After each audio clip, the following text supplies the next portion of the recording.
Dihina dekil dan diusir saat hamil 7 bulan. 5 tahun kemudian mereka syok mertua dan mantan suami syok lihat perubahan drastisku.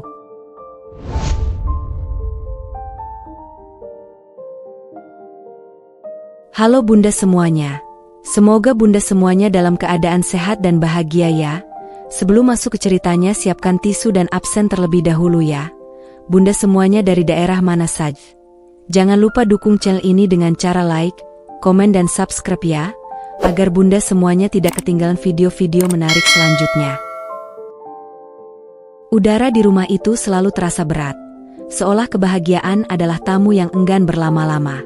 Bagi Ambar Paramita, aroma disinfektan dan pengharum ruangan mewah yang selalu disemprotkan Bu Rima tidak pernah bisa menutupi bau kecemasan yang mendalam. Ia adalah wanita sederhana yang terbiasa dengan kesibukan dan keringat, jauh dari kemewahan high class yang menjadi nafas keluarga suaminya. Latar belakangnya hanyalah dari keluarga guru di pinggiran kota. Sementara Raski, suaminya, adalah pewaris tunggal Rima Property, perusahaan properti yang pamornya sedang meroket di ibu kota. Ambar masih ingat masa-masa awal pernikahan mereka yang dipenuhi janji manis Raski, janji bahwa cinta mereka akan mengatasi perbedaan status sosial. Tapi janji adalah debu, dan kenyataan adalah badai yang menerpanya setiap hari. Pagi itu, mentari baru saja merangkak naik, namun perut Ambar yang membesar sudah memaksa langkahnya mengitari rumah. Usia kandungannya sudah memasuki 7 bulan, membuatnya mudah lelah. Ambar mengelap meja marmer ruang tamu yang berkilauan, matanya yang teduh menatap pantulan dirinya. Wajahnya memang terlihat kusam, lingkaran hitam samar membingkai matanya. Ia terlalu sibuk menghemat uang rumah tangga, dan mengurus semua kebutuhan Raski, hingga lupa merawat dirinya sendiri. Ia memilih memprioritaskan tabungan pendidikan calon anaknya, daripada perawatan kulit mahal. Raski Aditama, suaminya, adalah prototipe pria sukses modern, karismatik, tampan, dan selalu mengenakan pakaian desainer yang tak pernah lusuh. Namun, di balik senyumannya di depan publik, tersembunyi jiwa yang dangkal dan rapuh terhadap opini ibunya. Raski mulai melihat Ambar bukan sebagai pasangannya, melainkan sebagai noda kecil pada citra kesempurnaannya. Huf, Ambar menghela napas panjang, memegang punggungnya yang pegal. Ia mendengar suara bantingan pintu kamar Raski, tanda suaminya sudah bangun. Beberapa detik kemudian, ia mendengar langkah kaki yang menyeret di dapur, sudah pasti Bu Rima. Bu Rima, mertuanya, adalah nyonya rumah yang elegan dengan tatanan rambut sempurna dan kalung berlian yang tak pernah absen. Ia adalah arsitek utama di balik dinding kaca yang memisahkan Ambar dari keluarga ini. Di mata Bu Rima, Ambar adalah penjahat yang merusak garis keturunan murni mereka, seorang wanita yang ia sebut pengganggu, dan sepotong kayu lapuk yang terbawa arus ke istana. Di dapur, Bu Rima sedang sibuk menyiapkan kopi tanpa gula untuk Raski. Ambar, yang sedang menata buah di meja makan, mendengar bisikan yang menusuk dari ruang pantry. Raski, sudah ibu bilang, jangan biarkan wanita itu terus-terusan mengurus dapur. Suruh saja pembantu. Lihat dia, seperti gelandangan yang menyamar jadi ibu rumah tangga. Desis Bu Rima, nadanya penuh jijik. Raski menjawab pelan, iya, Bu, aku tahu. Aku hanya kasihan pada anakku. Aku tidak mau nanti kalau sudah besar, dia bertanya kenapa ibunya tidak ada. Anak, kenapa kau harus khawatir? Setelah anak itu lahir, berikan saja jatah bulanan. Ambil pengasuh yang pantas. Lagi pula, kau tahu kan, bisnis kita sedang menuju merger besar. Kita akan masuk ke lingkaran para konglomerat di Jakarta Utara. Apa kata mereka kalau melihat menantuku, Direktur Rima Property, berpasangan dengan wanita dekil seperti dia? Bu Rima berhenti sejenak, suaranya semakin tajam. Lihat pergaulanmu, nak. Kau butuh pendamping yang sepadan, yang bisa jadi koneksi bisnis, yang bisa berbicara 3 bahasa, bukan yang hanya tahu cara mencuci piring. Aku mengerti, Bu. Suara Raski terdengar seperti gumaman yang tertelan kekalahan. Tapi dia hamil anakku, Bu. 7 bulan. Justru itu. 7 bulan itu tidak bisa dibatalkan. Tapi dia bisa dihilangkan dari pandangan. Kau mau nanti saat pertemuan besar, ibumu ini malu karena menantunya hanya wanita kampung yang perutnya buncit dan kulitnya kusam? Itu bukan simbol kemakmuran, Raski. Itu simbol kegagalanmu memilih. Burima menekankan kata, gagal, seolah itu adalah hukuman mati. Ambar berdiri kaku di balik pintu pantry, piring buah di tangannya terasa sedingin es. Dekil, gelandangan, simbol kegagalan. Kata-kata itu berputar, menjadi palu godam yang menghantam jantungnya. Bukan kali ini saja ia mendengar hinaan, tapi ini yang terpedih. Semua pengorbanan, memotong biaya perawatan diri, memasak sendiri agar pengeluaran minim, menunda keinginan membeli baju baru, semua hanya dianggap sebagai bukti kekampungan dan kedekilan dirinya. Ia menarik napas, mencoba mengumpulkan serpihan keberaniannya yang tersisa. Ini adalah waktunya. Bukan lagi bersembunyi di balik tangisan bisu. Ia mendorong pintu pantry hingga terbuka pelan. Jadi, semua penghematanku, semua usahaku menjaga rumah ini, hanya membuatku terlihat dekil dan memalukan di mata kalian? Tanya Ambar, suaranya tenang, namun memiliki getaran yang menahan badai emosi. Raski dan Burima terlonjak kaget. Raski langsung memutar badan, wajahnya pias. Ambar, kau menguping? Menguping? Ambar tersenyum pahit. Tidak perlu menguping, Raski. Suara kalian cukup lantang hingga terdengar sampai ke lorong ini. Jadi, aku hanyalah gumpalan lemak di sofa yang harus dihilangkan sebelum merger besar perusahaanmu. Burima dengan cepat mendapatkan kembali kendalinya. Ia berjalan angkuh, menatap Ambar dari ujung rambut hingga ujung kaki. Bagus kau dengar, Ambar. Setidaknya aku tidak perlu repot-repot mengucapkan kebenaran itu 2 kali. Kau tidak cocok di sini. Kau tidak sepadan. Kau hanyalah penghambat karir anakku. Karir? Di mana letak karir suami saya jika dia tidak bisa menghargai wanita yang sedang mengandung anaknya sendiri? Apa perusahaan Anda akan stabil jika fondasinya dibangun di atas kebohongan dan penghinaan? Balas Ambar, kali ini matanya menyala. Raski, merasa terpojok, maju selangkah. Sudahlah, Ambar, jangan buat drama. Aku hanya ingin ketenangan. Ia menyerahkan sebuah amplop tebal. Aku ingin kau pergi. Ini cukup untuk biaya hidupmu sementara. Setelah anak itu lahir, kita akan urus perceraian. Ambar menatap amplop itu sejenak. Matahari yang masuk melalui jendela seolah ikut meredup. Ia tidak mengambilnya. Ia justru mengambil tas kecil yang berisi dokumen pentingnya dan beberapa pakaian. Aku tidak butuh uang haram dari orang yang tidak menghargai. Terima kasih atas 7 bulan ini, Raski. Terima kasih, Burima, atas semua pelajaran pahit yang kalian berikan, ucap Ambar dengan nada dingin yang belum pernah ia tunjukkan. Ia kemudian mendekatkan wajahnya ke Burima. Kau bilang aku dekil. Kau bilang aku simbol kegagalan. Dengar baik-baik, Burima. Suatu hari nanti, kegagalan terbesar di hidup Raski bukanlah karena memilihku, tapi karena melepasku. Kalian akan menyesal telah menghina seorang ibu yang sedang mengandung cucu anak kalian sendiri. Setelah mengucapkan kalimat yang terasa seperti sumpah serapah itu, Ambar berjalan menuju pintu depan. Perutnya terasa berat, kakinya terasa kram, tetapi ia memaksa dirinya untuk melangkah. Mau kemana kau, wanita sial? Jangan coba-coba mengancam, teriak Burima dari belakang. Ambar tidak menoleh. Ia membuka pintu. Angin pagi terasa menusuk kulitnya, namun rasa sakit di hati jauh lebih menyengat. Ia berjalan tertatih-tatih menjauhi gerbang besi tinggi itu, tempat yang ia kira adalah surganya. Ternyata adalah neraka berbalut emas. Ia harus pergi, demi keselamatan mental dan fisik anaknya. Saat ia berjalan tanpa tujuan di trotoar, ia teringat pada satu nama, Mia Larasati.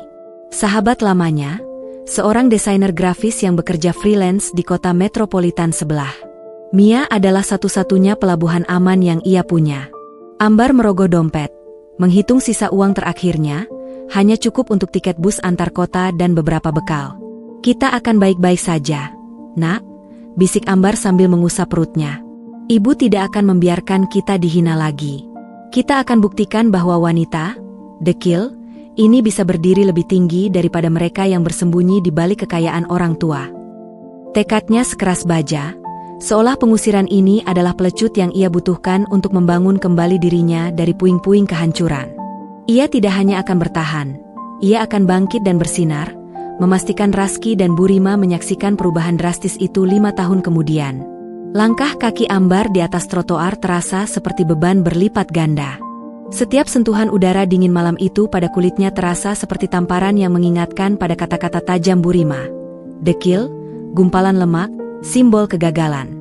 Ia memang tidak punya tujuan pasti selain satu nama, Mia. Kota besar ini, tempat Raski dan Burima bersemayam dalam kemewahan palsu mereka, kini menjadi tempat yang harus ia tinggalkan secepatnya. Ambar menepi di sebuah halte bus yang remang-remang. Ia mengeluarkan ponsel lamanya. Layarnya retak di beberapa sudut, sama seperti hatinya kini. Jari-jarinya gemetar saat mencari kontak Mia Larasati. Panggilan pertama tidak diangkat. Panggilan kedua, ketiga, semua nihil. Keringat dingin mulai membasahi pelipis Ambar, bukan karena panas, melainkan karena ketakutan. Jika Mia tidak bisa dihubungi, kemana lagi ia harus pergi dengan perut sebesar ini dan uang yang nyaris habis? Ia hanya punya satu malam untuk mencari tumpangan sebelum matahari terbit. Sebelum Raski atau Burima mengirim orang untuk membereskannya, mengusirnya lebih jauh, atau mungkin mencoba mengambil paksa calon anaknya. Akhirnya, pada dering kelima, suara serak Mia terdengar dari seberang. "Halo? Siapa ini? Sudah malam." "Mia, ini aku, Ambar," bisik Ambar, berusaha menahan suara agar tidak pecah. Hening sejenak. "Ambar? Astaga. Ambar, kenapa kau meneleponku tengah malam begini? Suara apa itu? Kau di mana?" Mia langsung terdengar panik. Aku sedang di jalan, Mia. Aku diusir. Aku baru saja diusir oleh Raski dan Burima," ujar Ambar. Kalimat terakhir keluar bersamaan dengan isakan yang tak tertahankan. Diusir? Kau serius? Kau kan sedang hamil besar. Ambar, apa yang mereka lakukan? Beraninya mereka. Suara Mia kini dipenuhi amarah. "Ceritakan nanti. Sekarang, katakan kau di mana? Aku harus menjemputmu." Ambar menjelaskan posisinya, dekat terminal bus pusat yang tidak pernah tidur. "Aku tidak tahu harus kemana lagi. Aku cuma ingat kau. Uangku hanya cukup untuk tiket bus ke kotamu. Mia, tunggu.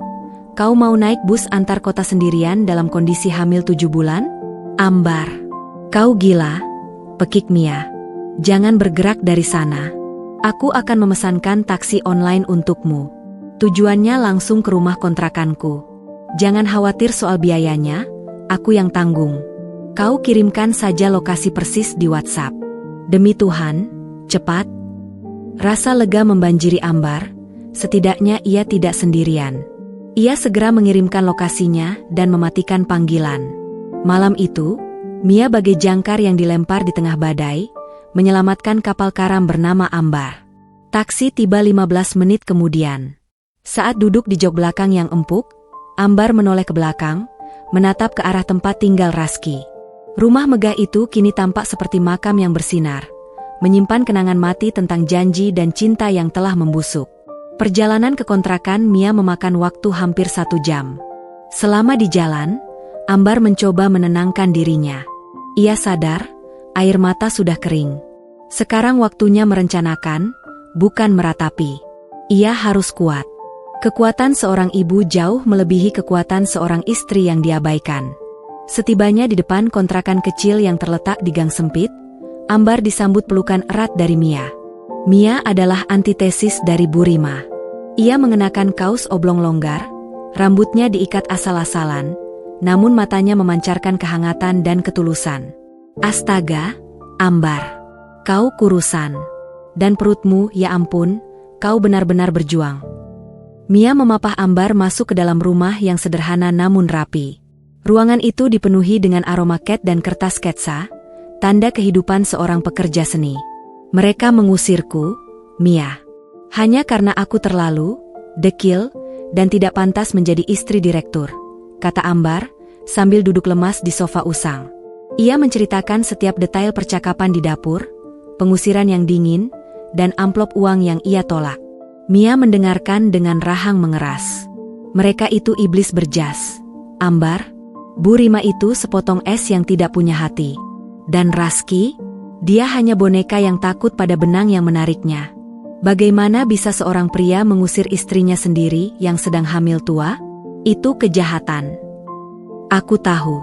Tapi ini justru melegakanku, Mia. Sekarang aku bebas dari sangkar emas itu. Ambar memaksakan senyum. Aku datang ke sini bukan untuk meminta belas kasihan, Mia.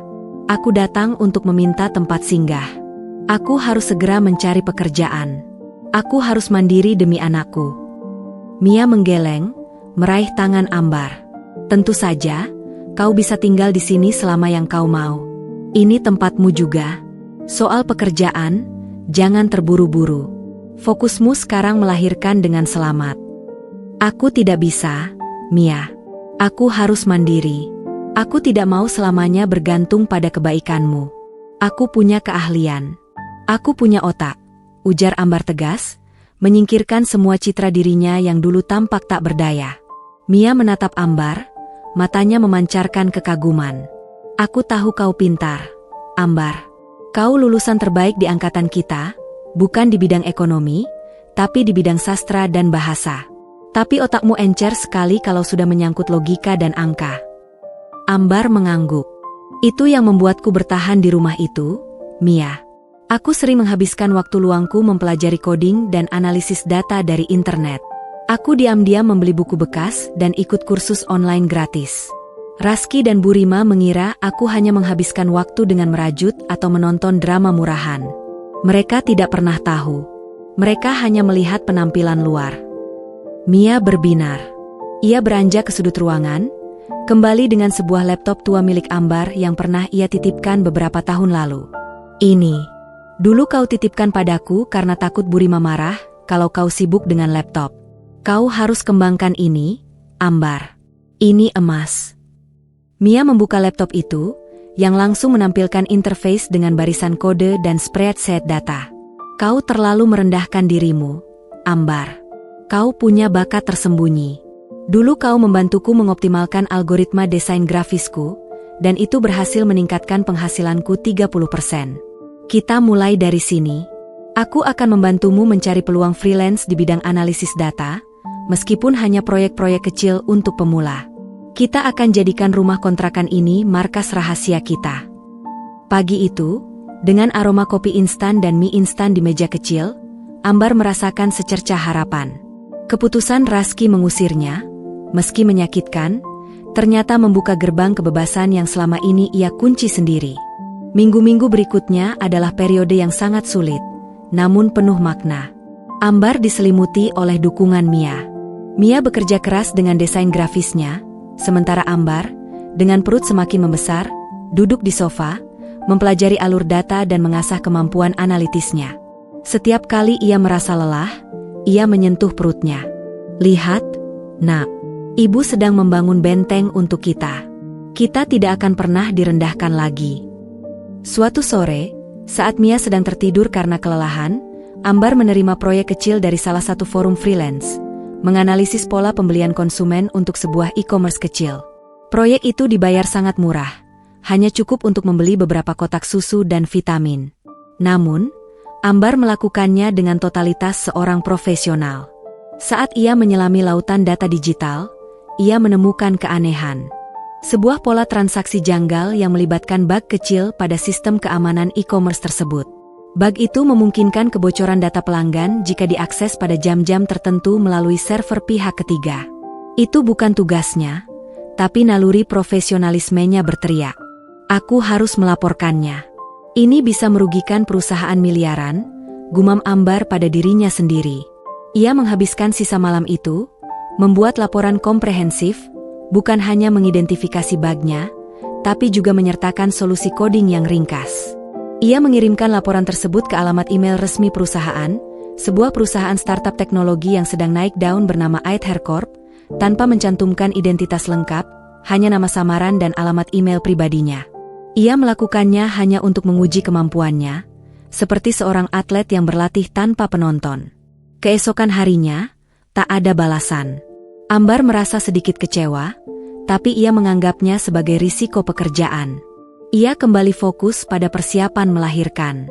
Beberapa hari kemudian, rasa sakit yang tak tertahankan datang. Kontraksi hebat. Panik. Mia segera memanggil taksi dan membawa Ambar ke rumah sakit terdekat. Momen melahirkan itu, tanpa kehadiran suami, tanpa dukungan mertua, terasa pahit sekali. Tapi saat ia memeluk Aryan, putra kecilnya, untuk pertama kali, semua rasa sakit itu menguap seperti embun pagi yang tersentuh matahari. Aryan adalah salinan dirinya, dengan mata raski, namun memancarkan aura ketenangan Ambar. Dia sempurna, Ambar. Dia adalah kekuatanmu, bisik Mia, matanya berkaca-kaca, saat ia berdiri sendirian di sisi Ambar.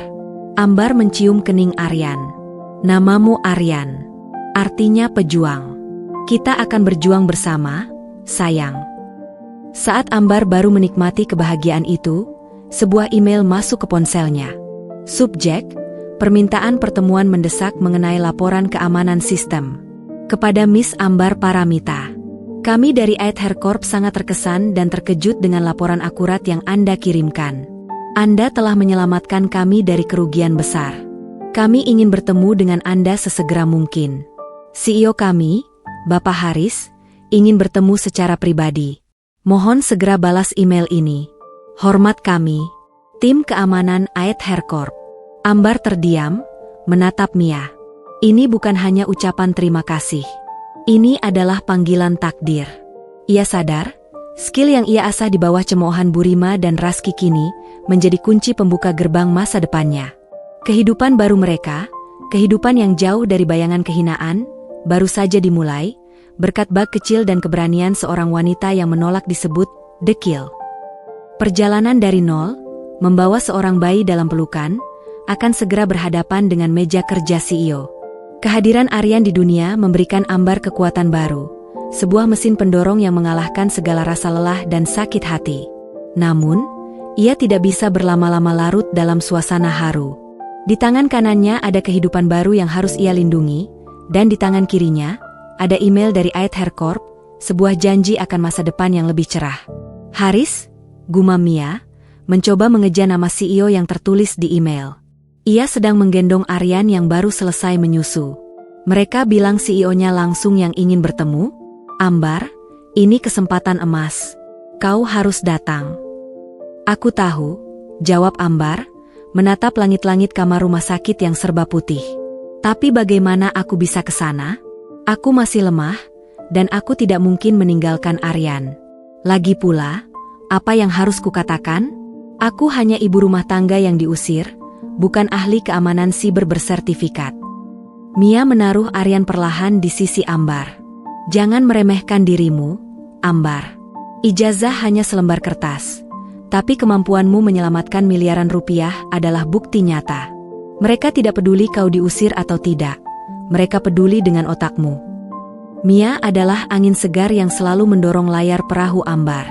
Berkat dorongan Mia, Ambar membalas email tersebut, menjelaskan situasinya secara jujur, bahwa ia baru saja melahirkan dan tidak bisa meninggalkan bayinya. Ia menawarkan diri untuk melakukan pertemuan secara virtual, atau jika tidak memungkinkan, menunggu hingga ia pulih total. Respons Aether Corp datang secepat kilat.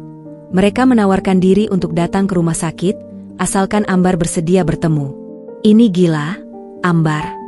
CEO perusahaan teknologi besar rela mendatangi rumah sakit untuk menemui freelancer yang baru melahirkan, kata Mia, takjub. Mereka pasti benar-benar butuh dirimu. Pertemuan itu diselenggarakan 2 hari kemudian di sebuah ruang VVIP rumah sakit yang disewa khusus oleh Aether Corp. Ambar duduk tegak, berusaha menutupi kelelahan pasca persalinan. Ia mengenakan blus sederhana namun rapi, rambutnya diikat longgar. Di sisi ranjang, Aryan tertidur pulas dalam keranjang bayi yang disediakan rumah sakit. Pintu terbuka, dan masuklah 2 orang. Seorang wanita asisten yang tampak profesional, dan seorang pria parubaya yang memancarkan aura kebijaksanaan dan ketenangan, bukan kesombongan, dialah Bapak Haris. Selamat siang, Ambar Paramita. Dan selamat atas kelahiran putra Anda, sapa Bapak Haris dengan suara lembut, matanya menunjukkan ketulusan yang membuat Ambar seketika merasa nyaman. Terima kasih, Pak. Maafkan saya harus menerima Anda di sini, dalam kondisi seperti ini, jawab Ambar. Bapak Haris tersenyum, mengisyaratkan asistennya untuk menutup pintu. Tidak perlu sungkan. Kami yang harus berterima kasih. Saya sudah membaca laporan Anda. Ini bukan pekerjaan biasa, Ambar. Ini adalah analisis yang sangat terperinci dan solusi coding yang sangat elegan. Anda menyelamatkan reputasi kami dan potensi kerugian finansial yang tak terhitung jumlahnya. Kami sudah menguji celah yang Anda temukan. Itu berpotensi merugikan kami miliaran jika jatuh ke tangan yang salah. Saya hanya melakukan apa yang seharusnya, Pak. Saya melihat ada masalah, dan saya mencoba menyelesaikannya. Ambar merendah. Bapak Haris menyandarkan tubuhnya. Bicara soal penyelesaian masalah. Tim kami sudah mencari tahu latar belakang Anda. Kami tahu Anda lulusan sastra, bukan TI. Kami tahu Anda melakukannya secara otodidak. Itu yang membuat kami semakin terkesan. Orang lain butuh gelar, Anda hanya butuh kemauan keras. Jadi, saya tidak akan membuang waktu Anda dengan basa-basi. Bapak Haris mencondongkan tubuhnya ke depan. Kami di Aether Corp tidak butuh ijazah, Ambar. Kami butuh otak brilian. Saya tawarkan Anda posisi sebagai junior data analyst di Departemen Strategi dan Keamanan. Gajinya lumayan, melebihi rata-rata pasar. Kami akan menyediakan fasilitas penitipan anak premium untuk karyawan kami di gedung kantor. Dan yang paling penting, saya akan membiayai kursus intensif bersertifikat untuk Anda. Kami akan menginvestasikan penuh pada potensi Anda. Ambar terdiam. Tawaran itu seperti oase di tengah padang pasir. Gaji lumayan, fasilitas penitipan anak, dan kesempatan sekolah lagi, semua yang ia butuhkan untuk berdiri tegak. Pak, ini tawaran yang luar biasa. Tapi, saya harus jujur, kata Ambar, menarik napas dalam-dalam. Saya baru saja diusir dari rumah suami saya. Saya datang ke kota ini tanpa apa-apa selain dukungan sahabat saya dan anak ini. Jika saya mengambil pekerjaan ini, saya harus fokus. Saya harus total. Saya takut latar belakang saya yang kacau akan mempengaruhi kinerja perusahaan. Bapak Haris menatap Ambar lurus. Dengar baik-baik, Ambar. Masa lalu seseorang adalah cerita yang membentuk karakternya. Anda diusir bukan karena bodoh, tapi karena Anda dinilai dengan kriteria yang salah, yaitu penampilan luar dan status sosial. Di sini, di Aether Corp, kami menilai Anda berdasarkan kemampuan dan ketangguhan Anda. Saya justru melihat cerita Anda sebagai bukti ketahanan mental yang luar biasa. Jika Anda bisa bertahan dan belajar sebanyak ini saat berada di bawah tekanan, bayangkan apa yang bisa Anda capai jika Anda didukung sepenuhnya. Mata Ambar berkaca-kaca. Kata-kata Bapak Haris terasa seperti air hangat yang membasuh luka hatinya. Selama ini, ia hanya menerima hinaan, dan kini ia menerima pengakuan yang tulus. Jadi, bagaimana? Apakah Anda bersedia mengambil langkah pertama menuju hidup baru Anda? Tanya Bapak Haris, menyodorkan sebuah amplop coklat, bukan berisi uang pesangon, melainkan kontrak kerja dan surat penerimaan kursus intensif. Ambar menatap amplop itu, lalu menatap wajah Aryan yang polos. Ia mengangguk, tanpa ragu. Saya terima, Pak. Saya berjanji, saya akan membuktikan bahwa Anda tidak salah memilih. Saya akan bekerja keras, sangat keras. Bagus, Bapak Haris tersenyum puas. Selamat datang di Aether Corp, Ambar. Dunia data dan strategi menanti Anda. 1 minggu kemudian, Ambar keluar dari rumah sakit, bukan menuju kontrakan Mia yang sempit, melainkan ke sebuah apartemen kecil yang disewakan oleh perusahaan selama masa percobaan kerjanya. Mia menemaninya, membawa barang-barang Ambar yang hanya beberapa potong pakaian dan buku-buku lama. Kau benar-benar tidak akan kembali ke Raski, Ambar? Tanya Mia saat mereka menata barang di apartemen baru itu. Tidak, Mia. Pintu itu sudah kututup rapat, jawab Ambar, sambil menyampirkan handuk. Mereka mengusirku saat aku hamil 7 bulan dan menyebutku dekil. Aku akan kembali 5 tahun kemudian, tapi bukan untuk memohon, melainkan untuk berdiri sejajar, atau bahkan lebih tinggi. Aku akan buktikan bahwa keindahan sejati itu berasal dari kecerdasan dan kemampuan, bukan dari merek tas atau kemewahan. Mia tersenyum, itu baru Ambar yang kukenal. Jangan pernah lupakan kata-kata mereka, tapi jangan menjadikannya sebagai balas dendam. Jadikan itu sebagai bahan bakar, power fuel untuk kesuksesanmu. Aku janji, Mia, aku tidak akan membalas dendam dengan cara kotor. Tapi aku akan membalas dengan kesuksesan yang membuat mereka syok dan merasa kecil. Tekad Ambar, menatap keluar jendela ke arah hiruk-pikuk kota. Maka dimulailah babak baru dalam hidup Ambar. Ia menjalani hari-harinya dengan disiplin besi. Pagi hari, ia meninggalkan Aryan di fasilitas penitipan anak Aethercorp yang sangat nyaman dan terjamin keamanannya. Siang hari, ia tenggelam dalam lautan data, mengikuti kursus intensif, menyerap ilmu seperti spons kering. Malam hari, ia pulang, merawat Aryan, dan kembali belajar hingga larut malam. Tidur hanya menjadi kemewahan yang jarang ia nikmati. Bapak Haris adalah mentor yang sangat suportif. Ia melihat potensi Ambar dan memberinya proyek-proyek yang menantang, mengasah insting dan ketajaman analisisnya. Suatu hari, setelah 3 bulan bekerja, Ambar dipanggil oleh Bapak Haris. Ambar, saya harus mengakui, kinerja Anda melebihi ekspektasi. Proyek analisis pasar di Asia Tenggara yang Anda pimpin menghasilkan keuntungan 20% lebih tinggi dari proyeksi awal. Puji Bapak Haris. Terima kasih, Pak. Saya hanya menerapkan ilmu yang saya dapat, jawab Ambar rendah hati. Tidak hanya itu. Saya ingin memberi Anda hadiah, beasiswa penuh untuk melanjutkan pendidikan master di bidang data science di luar negeri. Ini program internal perusahaan untuk karyawan yang luar biasa. Anda bisa membawa Aryan. Kami akan mengurus segala keperluannya, tawar Bapak Haris. Ambar terkejut. Beasiswa? Luar negeri? Ia menutup mulutnya, tak percaya. Ini bukan lagi sekadar rezeki, ini adalah takdir yang diubah oleh kerja kerasnya sendiri. Ia menghubungi Mia malam itu, suaranya bergetar. Mia, aku akan ke Eropa. Aku dapat beasiswa penuh dari perusahaan. Astaga, Ambar. Aku bilang juga apa? Kau memang ditakdirkan untuk hal-hal besar. Pergilah, raih ilmumu. 5 tahun lagi, kau akan kembali bukan hanya dengan gelar, tapi dengan aura yang akan membuat Raski dan Burima berlutut. Sorak Mia dari seberang telepon. 5 tahun, gumam Ambar, menatap foto Aryan di sampingnya. Ya, 5 tahun lagi. Ambar tahu, 5 tahun itu adalah waktu yang ia butuhkan untuk mengubah wanita dekil yang diusir, ini menjadi seorang wanita kuat yang tak tertandingi.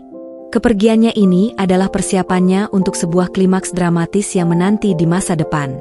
Ia pergi sebagai Ambar yang patah, dan ia berjanji akan kembali sebagai Ambar Paramita, sang kepala analisis strategi global, sebuah gelar yang akan jauh lebih berkilau dibandingkan direktur properti yang arogan.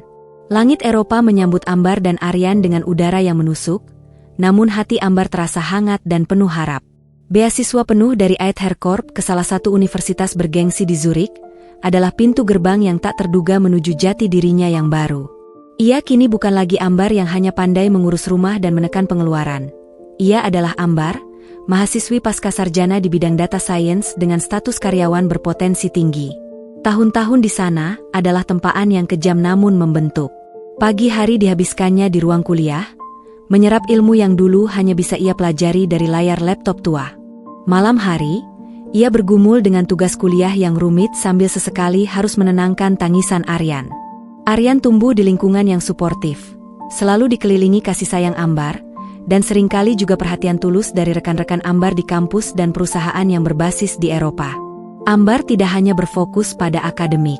Ia belajar seni berinteraksi di lingkungan profesional global, mengasah bahasa asingnya, dan yang paling penting, ia belajar merawat dirinya. Bukan untuk orang lain, melainkan untuk dirinya sendiri. Ia sadar, Burima benar, penampilan luar adalah bahasa universal, tapi kini ia menggunakannya sebagai senjata profesional, bukan sebagai alat mencari pengakuan.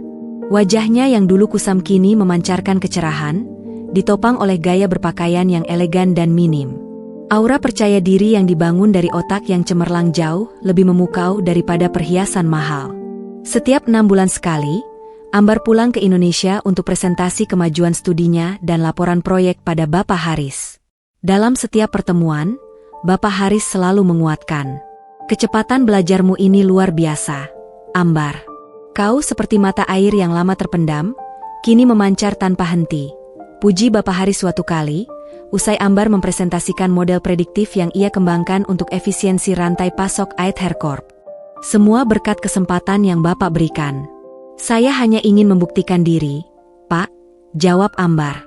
Bukan hanya membuktikan diri, Ambar. Kau sedang mengubah nasib, koreksi Bapak Haris sambil tersenyum. Sementara Ambar sibuk membangun kerajaan kecilnya di benua lain, ia sesekali menerima kabar dari Mia tentang kehidupan di Jakarta. Kabar dari Mia datang dalam nada yang bercampur antara iba dan rasa keadilan. Ambar, kau tidak akan percaya. Raski Properti sedang diambang kehancuran, kata Mia suatu malam melalui panggilan video. Wajah Mia terlihat serius. Ambar, yang sedang menyusuri lembaran data di mejanya, mengangkat pandangan. Kehancuran? Kenapa? Ingat proyek pembangunan kondominium di pinggiran kota?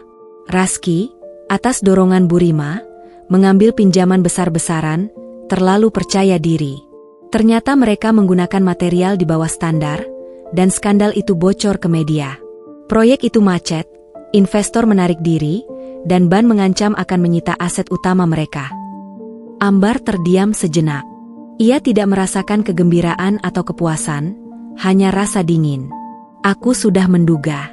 Raski selalu dangkal, mudah tergiur keuntungan cepat tanpa memikirkan fondasi yang kuat. Burima juga terlalu fokus pada gimmick dan gengsi, bukan pada kualitas. Tepat. Mereka terlalu sibuk memikirkan siapa yang pantas dan tidak pantas di lingkaran sosial, sampai lupa mengurus bisnis inti. Sekarang mereka seperti kapal karam yang terombang-ambing. Mereka bahkan sudah menjual mobil-mobil mewah mereka satu persatu. Lanjut Mia. Burima? Jangan ditanya. Dulu menatapku seperti aku ini debu, sekarang sering kutemukan ia makan siang di warteg dekat kantorku. Wajahnya lusuh. Ia sudah kehilangan aura nyonya besarnya. Ambar hanya menarik napas. Biarkan mereka. Itu adalah konsekuensi dari pilihan mereka sendiri. Aku tidak ingin menghabiskan energiku memikirkan penderitaan mereka. Mia. Fokusku adalah Aryan dan pendidikanku. Aku harus menyelesaikan ini dengan sempurna. Kau benar, Ambar. Tapi ada satu hal lagi yang lebih parah. Ini tentang Raski. Kudengar dia mulai depresi. Dia kesulitan mendapatkan pekerjaan baru karena reputasinya hancur. Dia sering mengunggah status di media sosial, penuh penyesalan dan mencoba mencari simpati. Penyesalan atau sandiwara, Mia? Aku tidak akan pernah tahu, balas Ambar. Ia memilih membuang jauh-jauh rasa iba yang sempat muncul di sudut hatinya. Ingatan tentang diusir saat hamil 7 bulan adalah perisai yang melindunginya dari perasaan tersebut. 3 tahun berlalu. Ambar menyelesaikan pendidikannya dengan predikat summa cum laude. Ia kembali ke Jakarta, bukan lagi sebagai mantan istri yang terpuruk, melainkan sebagai sosok yang sangat dihormati, Kepala Analisis Strategi Global Aether Corp.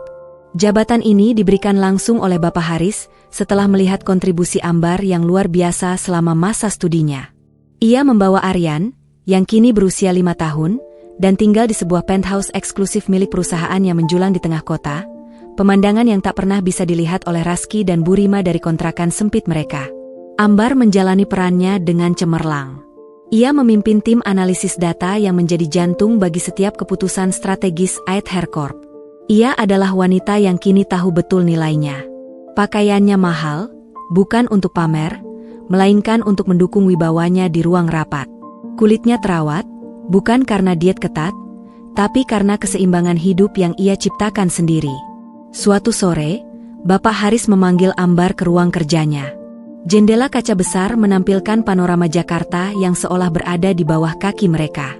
Ambar, ada satu proyek besar yang akan kita kerjakan. Proyek infrastruktur digital nasional.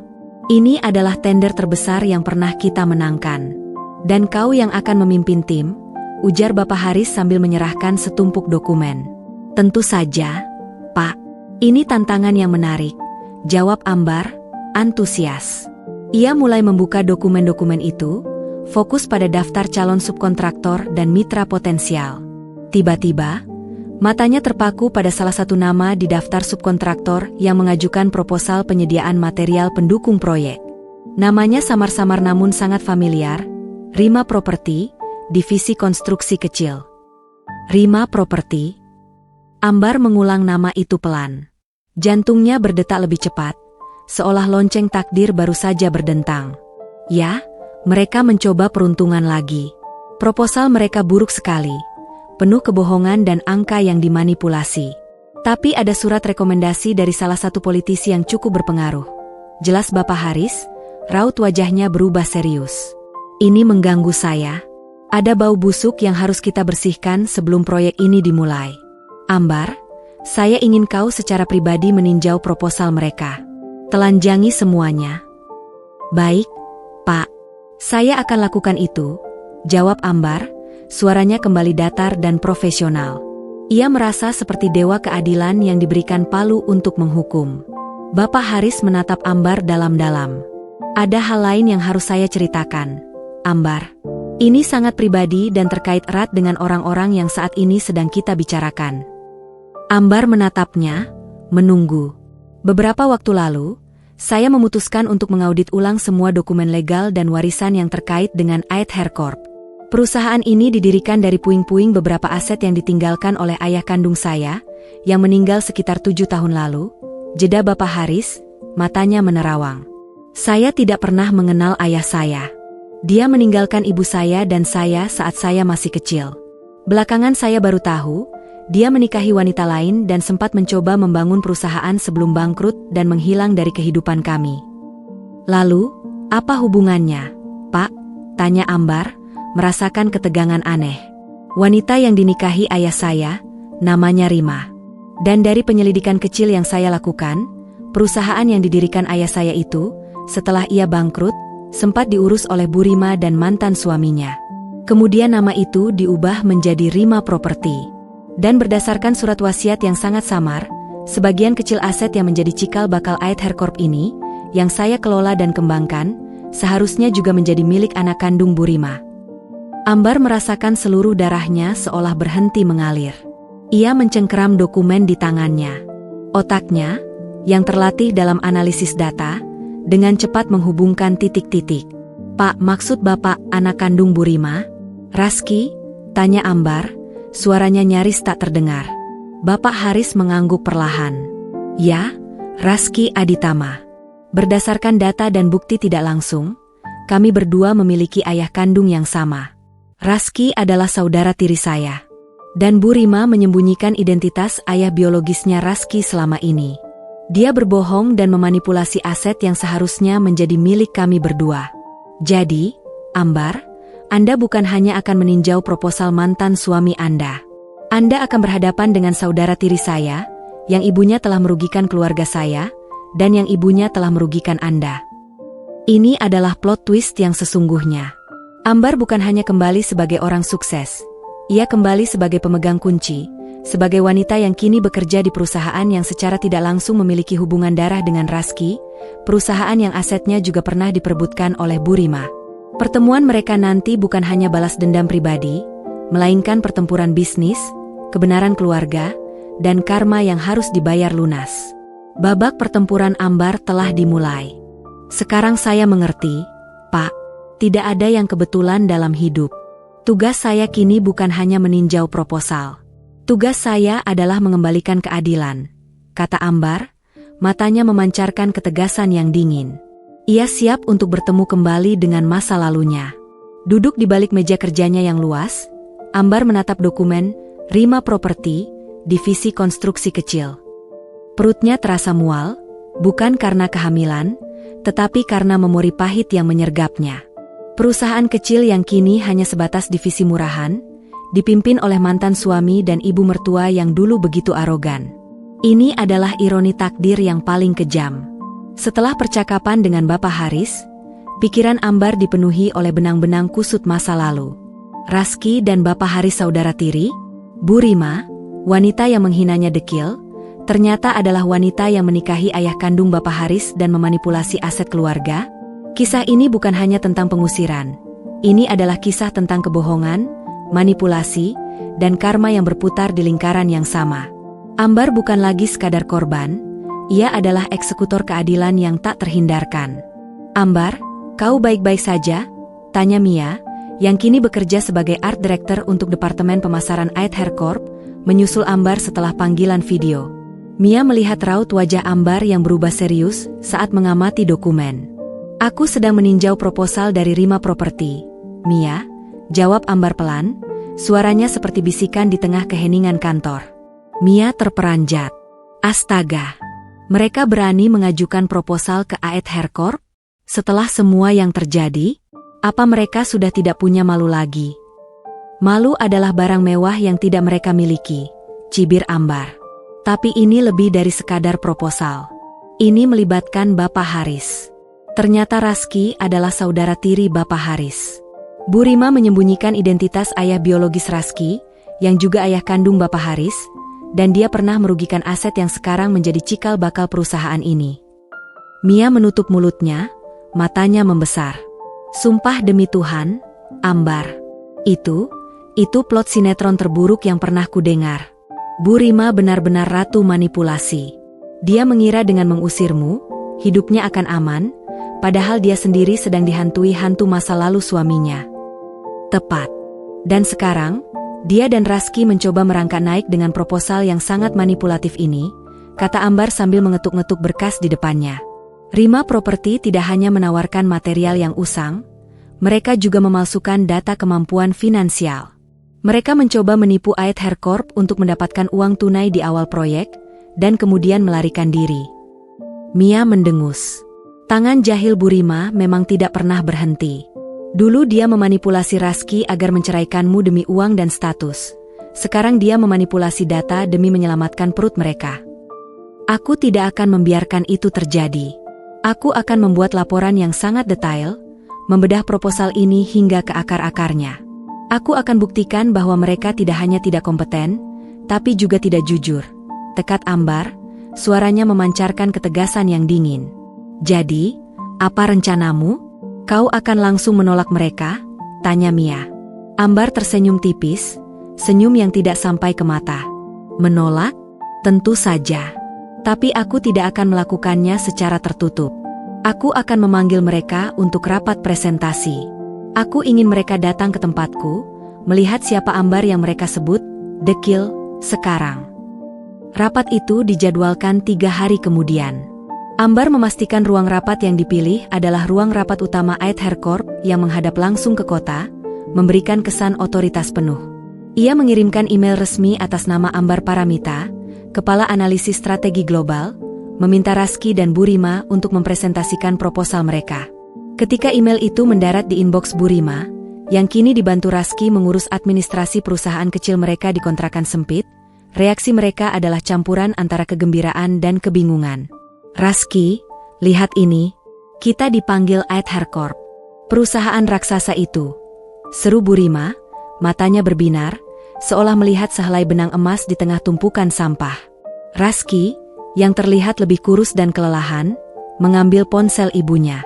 Ia membaca nama pengirim, Ambar Paramita. Wajahnya langsung pucat pasi. "Ambar? Ini Ambar? Tidak mungkin, Bu. Ambar? Mantan istriku? Dia ada di Aid Hair Corp? Di posisi kepala analisis. Ambar mana lagi yang kau kenal? Raski? Jangan mengada-ada. Paling dia cuma operator telepon atau asisten kantor. Mereka pasti salah kirim email ke dia, dan dia hanya meneruskannya. Atau mungkin dia hanya petugas administrasi yang ditugaskan mengatur jadwal." Bu Rima segera menepis kecurigaan itu, tidak mampu membayangkan mantan menantunya yang dekil bisa berada di puncak hierarki perusahaan sebesar Aid Hair Corp. Keangkuhan Bu Rima adalah tirai tebal yang menghalangi pandangannya dari kenyataan. Tapi, Bu, namanya tercantum sebagai Kepala Analisis Strategi Global. Itu bukan posisi sembarangan. Mungkin nama itu kebetulan sama. Raski mencoba mencari pembenaran logis, meskipun nalurinya berteriak bahwa ini adalah Ambar yang sama. "Sudah. Jangan banyak spekulasi. Kita ke sana. Yang penting kita masuk ke dalam gedung itu, presentasi kita disetujui, dan kita dapat uang muka." Bu Rima memutuskan, suaranya kembali lantang karena harapan palsu yang ia ciptakan sendiri. Hari rapat tiba. Raski dan Bu Rima tiba di lobi Aid Hair Corp dengan pakaian terbaik yang masih mereka miliki. Jas Raski sudah terlihat usang, dan setelan Burima yang dulu elegan kini terlihat ketinggalan zaman dan sedikit lusuh. Namun, mereka tetap memasang wajah arogan, mencoba menyembunyikan kegelisahan dan kemiskinan yang merayap di balik senyum palsu. Seorang resepsionis cantik menyambut mereka. "Selamat siang, Bapak Raski Aditama dan Ibu Rima.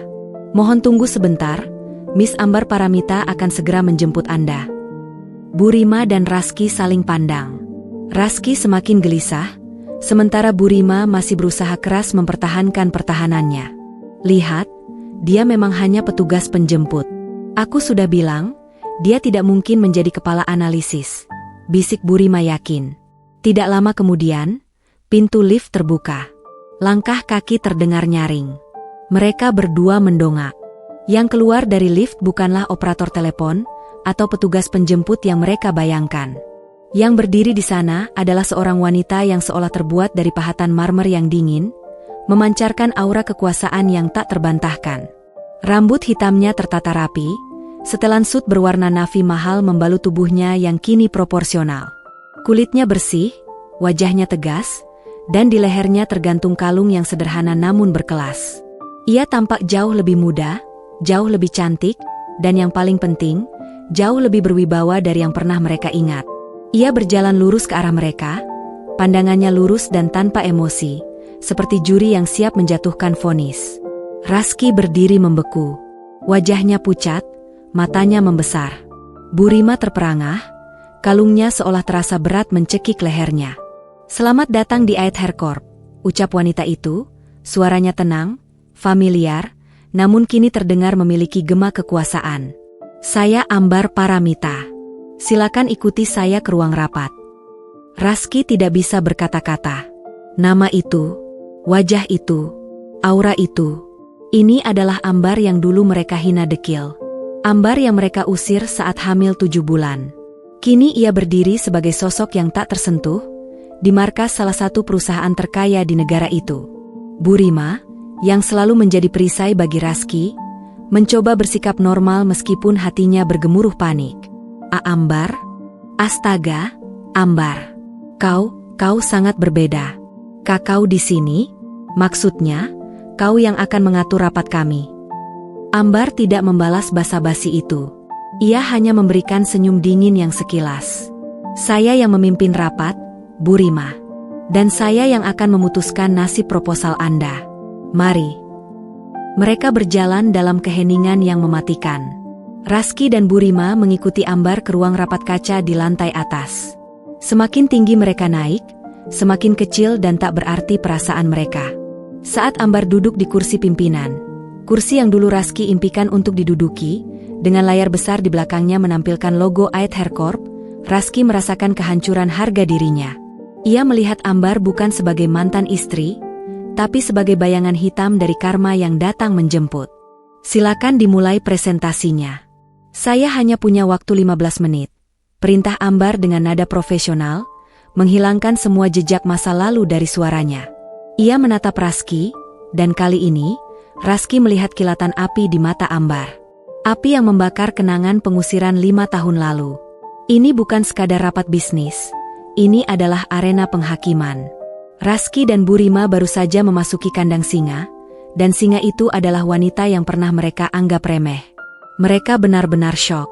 Ruang rapat di lantai tertinggi Ait Hair Corp terasa dingin dan mencekam. Udara tipis di ketinggian seolah ikut menekan tenggorokan Raski dan Bu Rima. Mereka duduk di kursi empuk, tetapi merasa seperti sedang diinterogasi di atas bangku kayu yang keras. Di hadapan mereka, duduklah Ambar Paramita, wanita yang dulu mereka anggap tak lebih dari debu yang bisa disapu, kini berjarak hanya sehelai nafas dari kehancuran total mereka. "Silakan dimulai presentasinya." "Saya hanya punya waktu 15 menit. Perintah Ambar dengan nada dingin, suaranya tak menyisakan kehangatan sedikit pun. Nada bicaranya profesional, tetapi setiap kata yang keluar terasa seperti belati yang menancap tepat di ulu hati Raski. Raski membuka map usang yang berisi proposal Rima Property. Tangannya gemetar hebat. Ia mencoba memfokuskan diri pada angka, tetapi matanya terus-menerus mencuri pandang ke arah Ambar. "B baik, Ambar. Miss Ambar. Kami mengajukan proposal untuk penyediaan material pendukung, khususnya pada proyek infrastruktur digital. Rima Properti, Raski tercekat, tenggorokannya kering. Bu Rima, yang duduk di sampingnya, menyenggol Raski keras. Raski, fokus. Jangan gugup. Ia lalu mengambil alih pembicaraan, mencoba memamerkan kepercayaan diri palsu. Saya Bu Rima, CEO Rima Properti. Kami menjamin kualitas material kami.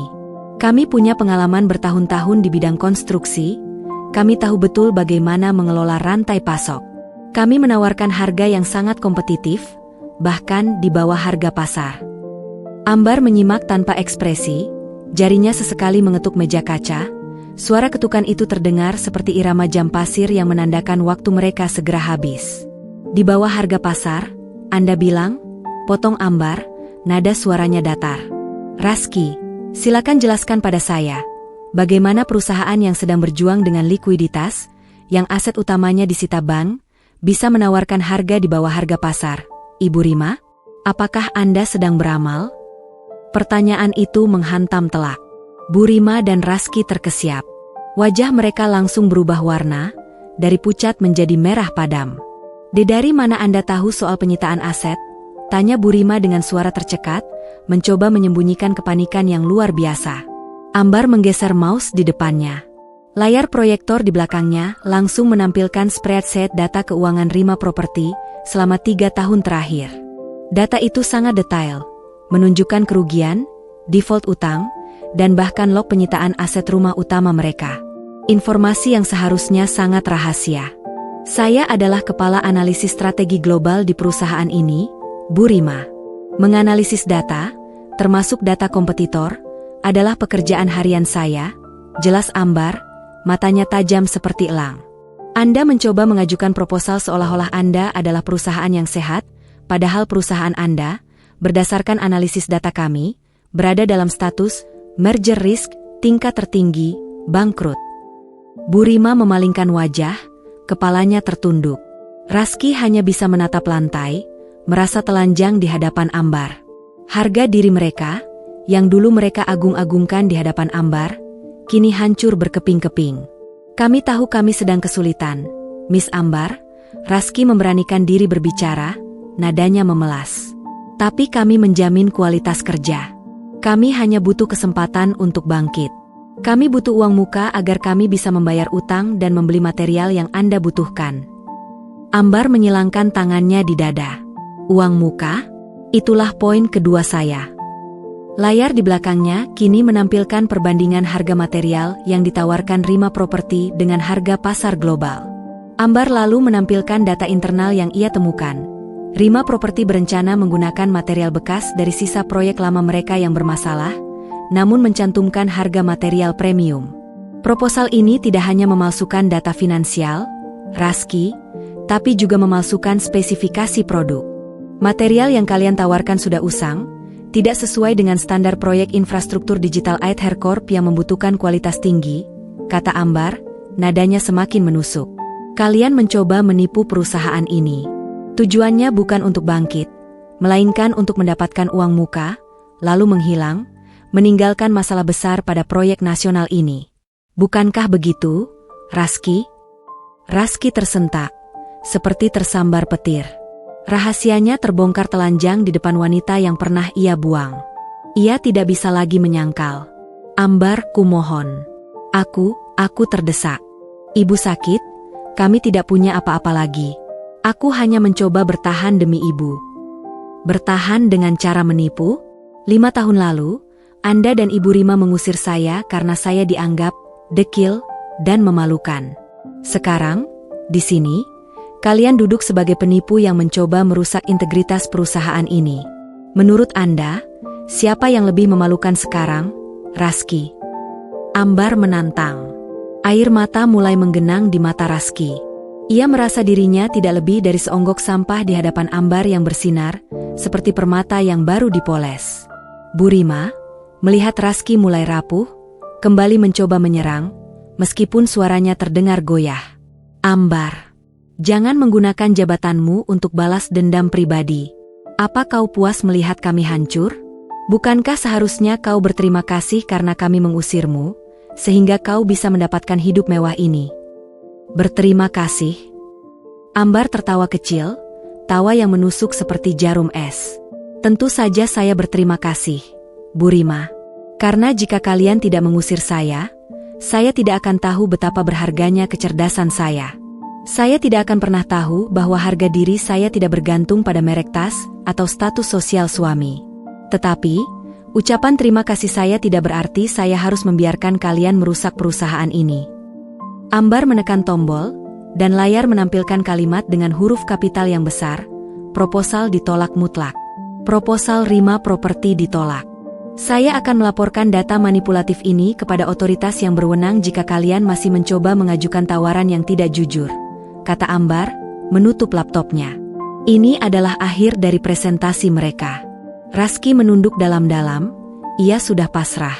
Namun, sebelum Bu Rima bisa melancarkan protes terakhirnya, pintu ruang rapat terbuka, dan Bapak Haris masuk. Selamat siang, Raski, Bu Rima. Maaf mengganggu. Saya hanya ingin mengucapkan selamat datang, sapa Bapak Haris dengan suara tenang. Namun matanya memancarkan ketegasan. Bu Rima terlonjak kaget melihat CEO Aether Corp secara pribadi datang. Bapak Haris, senang bertemu Anda, Pak. Kami baru saja selesai presentasi dengan Miss Ambar. Ya, saya tahu. Saya sudah membaca ringkasan analisis Ambar. Pekerjaan yang luar biasa, puji Bapak Haris. Ia kemudian berjalan mendekati meja, berdiri di samping Ambar. Ia menatap Raski, lalu beralih ke Bu Rima. Sebenarnya, ada hal lain yang ingin saya bahas dengan kalian berdua. Ini bukan lagi tentang proposal bisnis, tapi tentang masa lalu yang harus diluruskan. Bu Rima menatap Raski dengan bingung. Raski juga mengangkat wajahnya, menatap Bapak Haris dengan tatapan penuh tanya. Bapak Haris melanjutkan, tatapannya kini berubah dingin saat menatap Bu Rima. Bu Rima, apakah Anda ingat Bapak Haryo? Nama itu, yang terasa asing bagi Ambar namun jelas-jelas menggetarkan Bu Rima. Wajahnya yang semula merah padam kini memutih, seolah semua darahnya ditarik keluar. Haryo? Siapa Haryo? Bu Rima mencoba mengelak. Suaranya sangat lirih, hampir tak terdengar. Jangan berbohong, Bu Rima. Haryo adalah ayah kandung saya. Dan Haryo juga ayah kandung biologis Raski. Kami berdua adalah saudara tiri, kata Bapak Haris, nadanya tanpa emosi, namun fakta itu sendiri adalah bom yang meledak di ruangan itu. Raski dan Bu Rima menatap Bapak Haris, lalu menatap Ambar. Raski merasa dunianya terbalik. Kebohongan yang selama ini dibangun ibunya, kenapa harus terbongkar di tempat dan waktu yang paling memalukan? Bu Rima bergetar hebat. Matanya mulai berkaca-kaca, bukan karena penyesalan, melainkan karena ketakutan. Bagaimana Anda tahu? Bisik Bu Rima, menyerah. Karena Ambar. Dia adalah analis terbaik kami. Dan dia menemukan benang merah di balik aset-aset yang saya kembangkan, aset yang dulu Anda manipulasi setelah ayah Haryo meninggal. Jawab Bapak Haris. Kini, bukan hanya Ambar yang menjadi hakim Raski. Raski kini berhadapan dengan saudara tiri yang perusahaannya ia coba tipu, perusahaan yang didirikan dari aset warisan ayahnya sendiri. Bu Rima melihat ke Ambar, dan di mata mantan menantunya itu, ia melihat bayangan karma yang datang dengan wajah yang cantik, berwibawa, dan sangat mematikan. Pengadilan atas penghinaan 5 tahun lalu kini menjadi tak terhindarkan, diperparah dengan kebohongan yang terbongkar di depan mata putranya sendiri. Ruang rapat itu kini bukan lagi arena bisnis, melainkan ruang pengadilan keluarga yang penuh rahasia dan pengkhianatan. Keheningan yang tercipta setelah pengakuan Bapak Haris terasa seperti ledakan sonik yang membuat gendang telinga Raski dan Bu Rima berdengung. Wajah Raski seolah baru saja disiram air es. Ia menatap Bapak Haris, lalu beralih ke Bu Rima, mencari pembenaran atau sanggahan. Ibu, apa maksudnya ini? Ayah Haryo? Siapa itu Ayah Haryo? Bukankah ayahku, almarhum Bapak Hadi? Tanya Raski, suaranya dipenuhi kebingungan dan ketidakpercayaan. Selama ini, Raski dibesarkan dengan keyakinan bahwa ia adalah putra tunggal dari Bapak Hadi, seorang pengusaha lokal yang meninggal saat Raski remaja. Bu Rima, yang kini lututnya terasa lemas, tidak bisa lagi menyembunyikan kenyataan di balik topeng keangkuhannya. Air mata yang keluar dari matanya bukanlah air mata penyesalan, melainkan air mata ketakutan karena semua kebohongannya kini terkuak. Ia merasa seperti arsitek yang menyaksikan bangunan kebohongannya runtuh menimpa dirinya sendiri. Jangan dengarkan dia, Raski. Dia hanya mencoba memanipulasi kita agar proposalnya diterima. Dia tidak tahu apa-apa tentang masa lalu kita. Bu Rima mencoba melontarkan sanggahan, tetapi suaranya bergetar hebat. Bapak Haris hanya menatapnya dengan pandangan tenang, tanpa perlu meninggikan suara. Bu Rima, kami punya semua dokumennya. Akta nikah Anda dengan Bapak Haryo. Bukti warisan aset yang dialihkan ke nama Anda sesaat setelah Bapak Haryo meninggal. Aset yang seharusnya dibagi kepada kedua anak kandungnya, saya dan Raski. Saya tidak datang untuk menuduh. Saya datang untuk meluruskan kebenaran yang telah Anda kubur selama puluhan tahun. Bapak Haris mencondongkan tubuhnya ke depan, tatapannya menusuk ke jantung pertahanan Bu Rima. Anda menyembunyikan ayah Haryo dari Raski, karena saat itu beliau sedang bangkrut dan hidup dalam kesulitan. Anda hanya ingin Raski melihat dirinya sebagai anak seorang pengusaha sukses, almarhum Bapak Hadi, yang sebenarnya adalah paman Raski. Anda memilih uang dan status daripada kejujuran dan harga diri. Fakta itu membuat Raski terhuyung di tempat duduknya. Ia kini menyadari, seluruh hidupnya adalah sebuah ilusi yang dibangun oleh ibunya.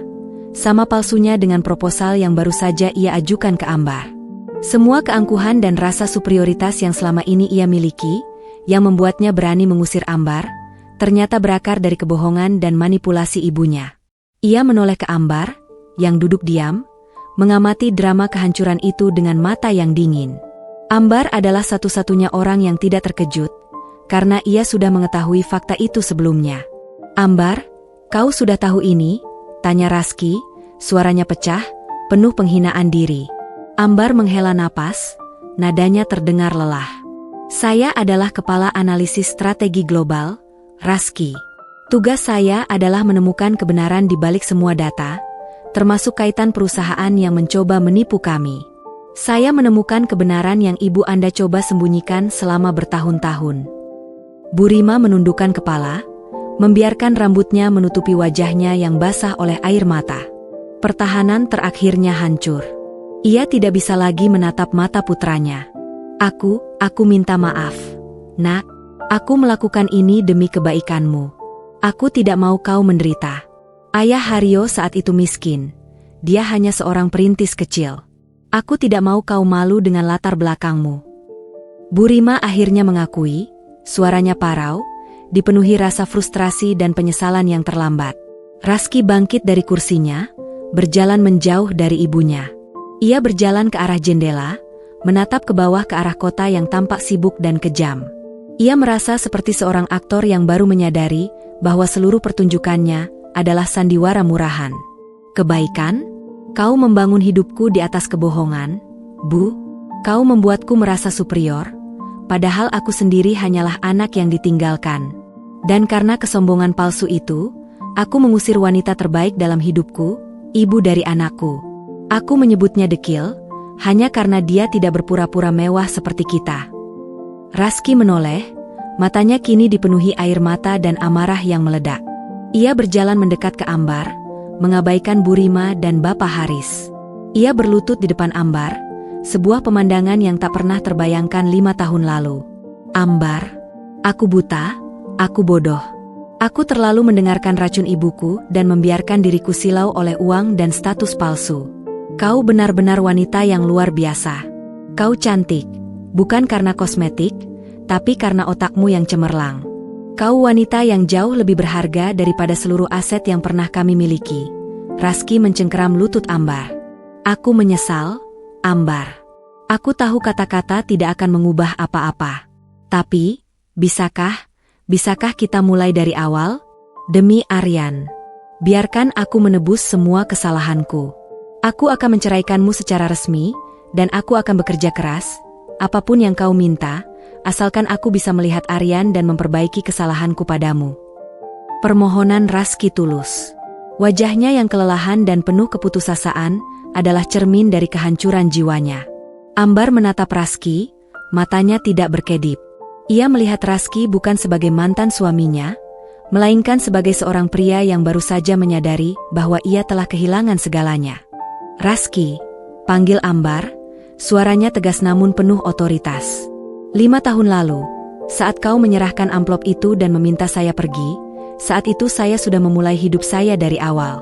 Saya sudah melalui proses perceraian di hati saya sendiri." Ia mencondongkan tubuhnya ke Raski, memastikan setiap kata terdengar jelas dan menusuk. "Kebahagiaan saya yang sekarang adalah hasil perjuangan saya, bukan hasil pengampunan Anda. Saya tidak butuh Anda untuk memulai lagi." Aryan tidak butuh seorang ayah yang baru mencarinya ketika sang ibu sudah menjadi kepala analisis strategi global di sebuah perusahaan raksasa.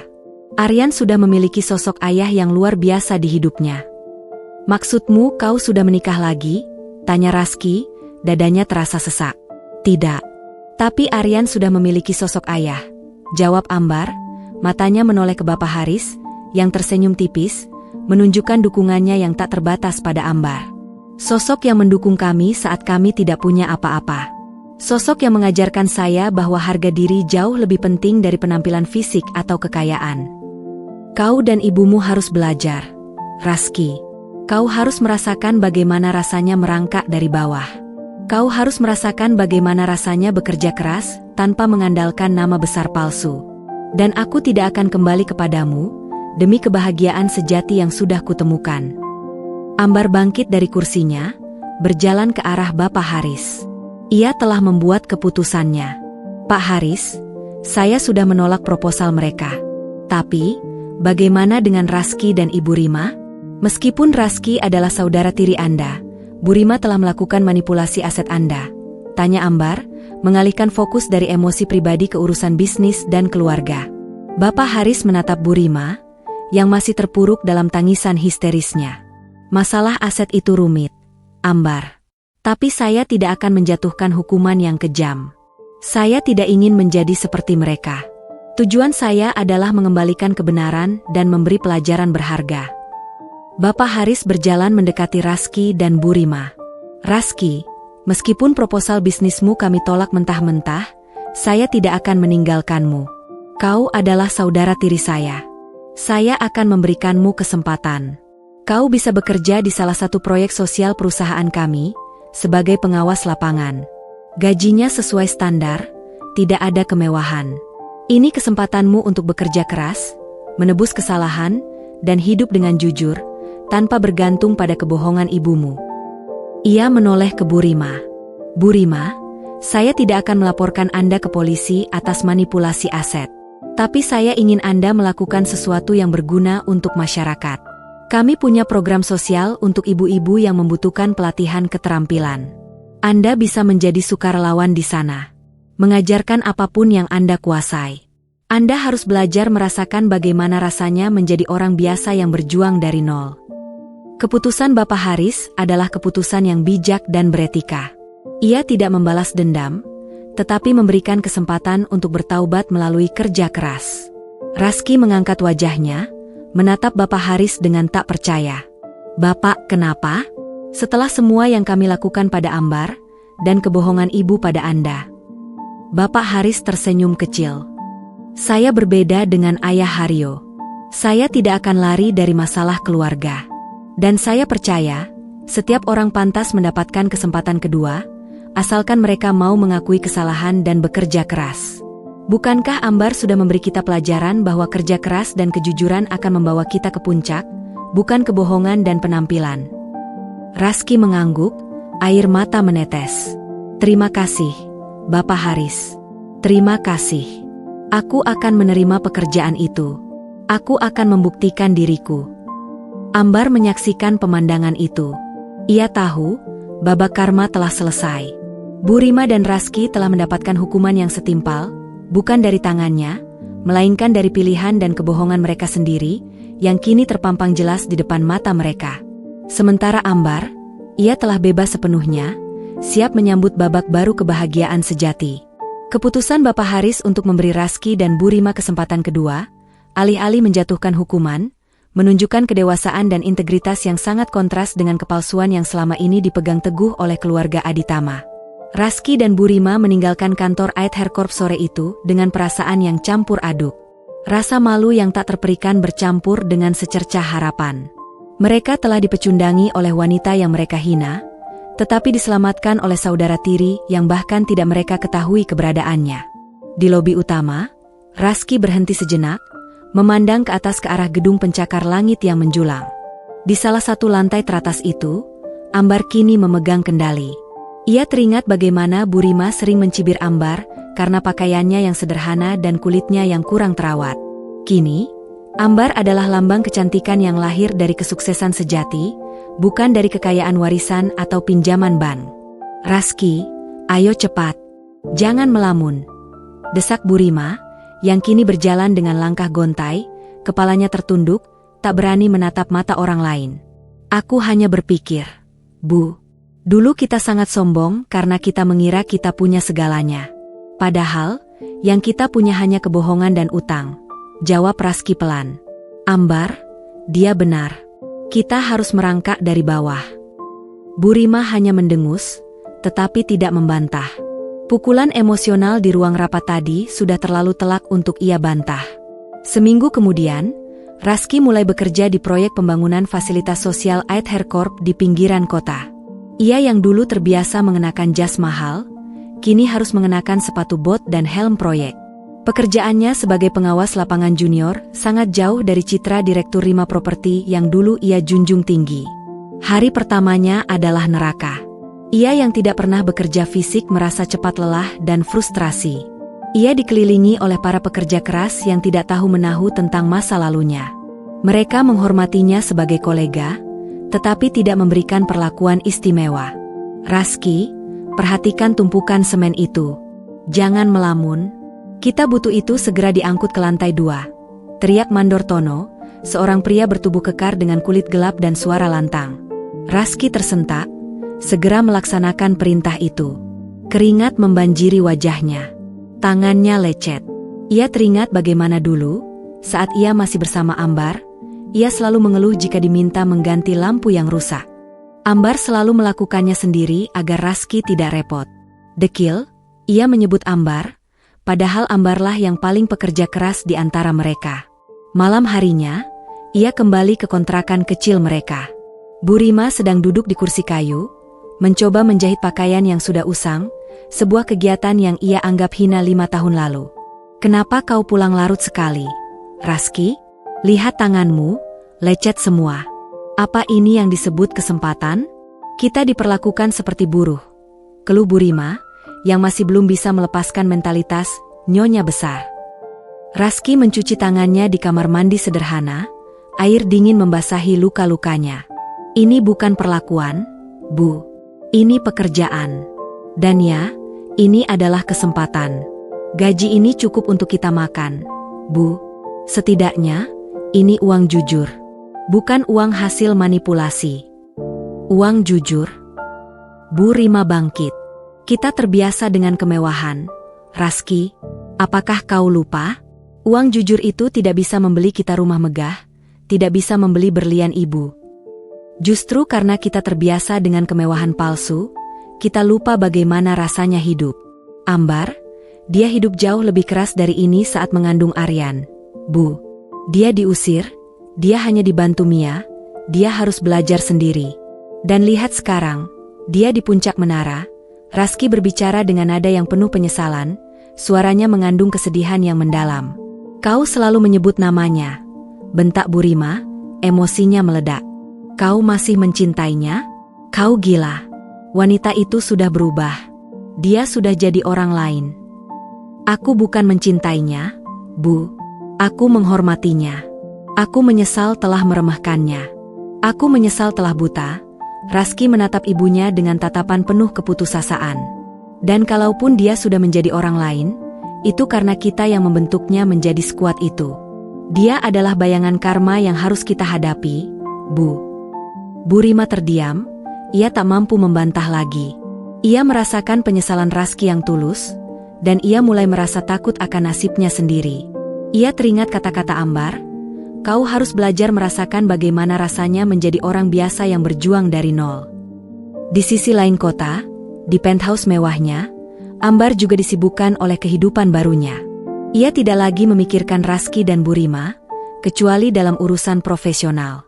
Fokusnya adalah Aryan dan Bapak Haris. Aryan, yang kini berusia 5 tahun, adalah anak yang cerdas dan ceria. Ia sangat menyayangi Bapak Haris, yang selalu menyempatkan waktu untuk bermain dengannya di taman, mengajarinya membaca buku, dan membawanya ke museum sains. Kedekatan mereka begitu alami, seolah-olah takdir sudah menentukan bahwa Bapak Haris akan menjadi sosok ayah bagi Aryan. Suatu malam, saat mereka makan malam bersama di apartemen Ambar, Bapak Haris melihat kebahagiaan di mata Ambar, yang kini bersinar terang. "Kau terlihat sangat bahagia, Ambar. Jauh lebih bahagia daripada saat pertama kali kita bertemu," kata Bapak Haris, tersenyum hangat. "Tentu saja, Pak. Aryan tumbuh dengan baik, karir saya stabil, dan saya tidak lagi harus berhadapan dengan orang-orang yang meracuni jiwa saya." "Terima kasih, Anda telah memberi saya segalanya," jawab Ambar, matanya menatap Aryan yang sedang fokus dengan makannya. "Saya tidak memberi Anda segalanya, Ambar. Saya hanya memberi Anda kesempatan. Anda yang membangunnya sendiri," koreksi Bapak Haris lembut. Hening sejenak. Suasana makan malam itu terasa sangat intim, jauh dari formalitas kantor. "Raski, bagaimana dia sekarang, Pak? Apakah dia serius menjalani pekerjaannya?" tanya Ambar, tidak bisa menyembunyikan rasa penasarannya, meskipun ia mencoba. "Dia bekerja keras. Dia memang terkejut dengan kondisi lapangan, tapi dia tidak menyerah. Dia menyadari, kejujuran jauh lebih sulit daripada kebohongan," jawab Bapak Haris. Ia kemudian menatap Ambar dengan tatapan yang berbeda, lebih dari sekadar atasan dan bawahan. "Ambar, saya harus jujur pada Anda. Sejak kita pertama kali bertemu, saya terkesan dengan kecerdasan dan ketangguhan Anda. Dan selama 5 tahun ini, melihat bagaimana Anda membangun hidup Anda, bagaimana Anda membesarkan Aryan dengan penuh kasih sayang, saya semakin mengagumi Anda." Jantung Ambar berdebar kencang. Ia sudah merasakan arah pembicaraan ini, tetapi ia terkejut Bapak Haris menyatakannya. "Anda sudah menjadi bagian yang tak terpisahkan dari Aid Hair Corp, dan juga dari hidup saya dan Aryan. Saya tidak ingin lagi menyembunyikannya. Saya jatuh cinta pada Anda, Ambar. Bukan karena kesuksesan Anda sekarang, tetapi karena hati Anda yang kuat dan otak Anda yang brilian. Maukah Anda menjadi bagian dari keluarga saya, Ambar? Menjadi istri saya, dan memberikan Aryan seorang ayah?" tanya Bapak Haris, suaranya tulus dan mantap. Ambar terharu. Ia melihat Bapak Haris, pria yang menyelamatkannya dari kehancuran, yang memberinya kesempatan, yang mencintai Aryan tanpa syarat. Cinta ini berbeda dengan cinta Raski yang dangkal. Cinta Bapak Haris adalah pelabuhan yang aman, dibangun di atas rasa hormat dan kesetaraan. "Pak Haris, saya tidak menyangka," Ambar menghela napas. Saya juga mencintai Anda. Bukan hanya sebagai mentor, tapi sebagai pria yang berhati mulia. Anda adalah jawaban atas semua doa saya." "Ya, saya mau, Pak Haris. Saya mau menjadi istri Anda." Senyum lebar terukir di wajah Bapak Haris. Ia meraih tangan Ambar, menciumnya lembut. "Terima kasih, Ambar. Sekarang, kita akan membangun keluarga kita di atas fondasi cinta dan kejujuran." Kisah Ambar tidak berakhir dengan balas dendam kepada Raski, tetapi dengan kebahagiaan sejati yang ia raih. Di tengah runtuhan masa lalunya, ia menemukan cinta dan keluarga yang utuh, yang jauh lebih berharga daripada kekayaan yang pernah Raski tawarkan. Keputusan Raski mengusirnya, ternyata adalah berkah tersembunyi yang membawanya langsung ke pelukan takdir yang indah. Lamaran Bapak Haris adalah penutup babak luka lama dan pembuka tirai babak baru yang penuh janji. Ambar dan Bapak Haris memutuskan untuk melangsungkan pernikahan sederhana dan tertutup dalam waktu dekat, hanya dihadiri kerabat terdekat, termasuk Mia dan beberapa kolega kantor. Tidak ada gembar-gembor media, karena kebahagiaan sejati mereka adalah harta yang harus dijaga dari hiruk-pikuk sorotan. Namun, sebagai kepala analisis strategi global, Ambar tetaplah profesional. Perang dingin dengan masa lalu belum sepenuhnya usai. Ia masih harus mengawasi Raski dan Burima, memastikan mereka menunaikan penebusan mereka, dan yang terpenting, Ia harus melindungi Aether Corp dari risiko yang mungkin ditimbulkan oleh kelicikan Burima yang tersisa. Mia, aku dan Bapak Haris akan menikah, bisik Ambar saat mereka video call malam itu. Mia menjerit tertahan di seberang layar. Astaga, Ambar. Aku tahu ini akan terjadi. Aura kalian berdua sudah seperti dua kutub magnet yang akhirnya menemukan titik temu. Selamat, kau akan menikah dengan pria yang luar biasa, yang menyelamatkanmu, dan yang paling penting, yang mencintai Aryan seperti anaknya sendiri. Ya, Mia. Aku sangat bahagia. Tapi ada satu hal lagi. Aku ingin mengundang Raski dan Burima ke pernikahan kami, kata Ambar, nadanya tiba-tiba berubah serius. Mia terdiam. Kau yakin, Ambar? Bukankah itu terlalu menyakitkan, atau bahkan berbahaya? Mereka mungkin menimbulkan drama. Ambar menggeleng. Tidak. Aku tidak mengundang mereka untuk balas dendam atau pamer. Aku mengundang mereka sebagai penutup babak lama ini. Aku ingin mereka melihat dengan mata kepala sendiri, bahwa Ambar yang mereka hina dekil, kini bukan hanya sukses, tapi juga menemukan cinta dan keluarga yang jauh lebih stabil dan tulus daripada yang pernah mereka tawarkan. Ia melanjutkan, ini adalah goresan penakarma yang terakhir, Mia. Aku ingin mereka menjadi saksi bahwa kebahagiaan sejati tidak dibangun di atas kebohongan atau kesombongan. Mia menghela napas panjang. Baiklah, kalau itu keputusanmu, aku akan mendukungmu. Tapi aku akan berjaga-jaga di pintu, pastikan Burima tidak membawa semangkuk racun atau semacamnya. Mereka tertawa, tawa yang dulu terasa mustahil bagi Ambar. Sementara itu, di proyek pembangunan fasilitas sosial Aether Corp, kehidupan Raski telah berubah drastis. Ia tidak lagi makan di restoran mewah, melainkan makan siang bersama para pekerja lainnya dengan nasi bungkus. Panas terik dan debu adalah teman sehari-harinya. Raski, istirahat dulu. Jangan terlalu memaksakan diri. Wajahmu pucat, tegur Mandor Tono suatu siang, melihat Raski yang bekerja keras mengangkat material. Tidak, Pak Tono, saya harus membuktikan diri. Saya tidak boleh mengeluh, jawab Raski, mengusap keringat di dahinya. Mandor Tono menepuk bahu Raski. Kau ini aneh, Raski. Kau lulusan direktur properti, tapi mau kerja kotor begini. Tapi, saya suka semangatmu. Kau tulus ingin berubah. Raski tersenyum tipis. Terima kasih, Pak. Saya hanya sedang menebus kesalahan masa lalu saya. Raski memang sedang menebus. Ia mulai menulis surat untuk Aryan, surat-surat yang berisi cerita tentang dirinya, permintaan maaf atas kebodohannya, dan janji untuk menjadi ayah yang lebih baik jika Aryan suatu hari nanti bersedia menemuinya. Ia sadar, ia tidak bisa memaksa. Ia hanya bisa berdoa. Burima, di sisi lain, menjalankan tugasnya sebagai sukarelawan di Yayasan Pelatihan Keterampilan dengan setengah hati. Awalnya ia bersikap arogan, memandang rendah ibu-ibu lain. Kenapa harus saya yang mengurus ibu-ibu kampung ini? Saya ini mantan nyonya besar, keluh Burima kepada seorang koordinator yayasan. Ibu Rima, di sini kita semua sama. Tidak ada nyonya besar atau kampung. Di sini hanya ada orang-orang yang ingin saling membantu. Jika ibu merasa ini hina, silakan ibu keluar. Tapi ini adalah kesempatan ibu untuk menjadi manusia yang lebih baik, seperti yang diminta oleh Bapak Haris, jawab koordinator itu tegas. Seiring berjalannya waktu, Burima mulai terbiasa. Ia mulai mengajar ibu-ibu menjahit dan membuat kerajinan. Ia menyadari bahwa tawa dan kebahagiaan sederhana para ibu itu jauh lebih tulus daripada tawa palsu di kalangan sosialita yang dulu ia kejar. Perlahan, hatinya yang keras mulai mencair, sedikit demi sedikit. Tiba-tiba, sebuah surat elegan datang ke kontrakan Raski. Surat undangan pernikahan dari Ambar Paramita dan Haris Anugrah. Burima, yang membaca nama itu, langsung berteriak. Raski, mereka menikah. Mereka akan menikah. Wanita itu, dia mengambil semuanya. Dia mengambil suamimu, dan sekarang dia mengambil saudara tirimu. Raski mengambil surat itu, matanya terpaku pada nama pengantin wanita. Ambar Paramita. Ia kini akan menjadi istri dari CEO Aether Corp, wanita yang bertanggung jawab atas hidupnya saat ini. Dia tidak mengambil apa-apa, Bu. Kita yang melepaskannya. Kita yang membuangnya, ujar Raski tenang, meskipun hatinya perih. Rasa cemburu itu bercampur dengan penyesalan yang mendalam.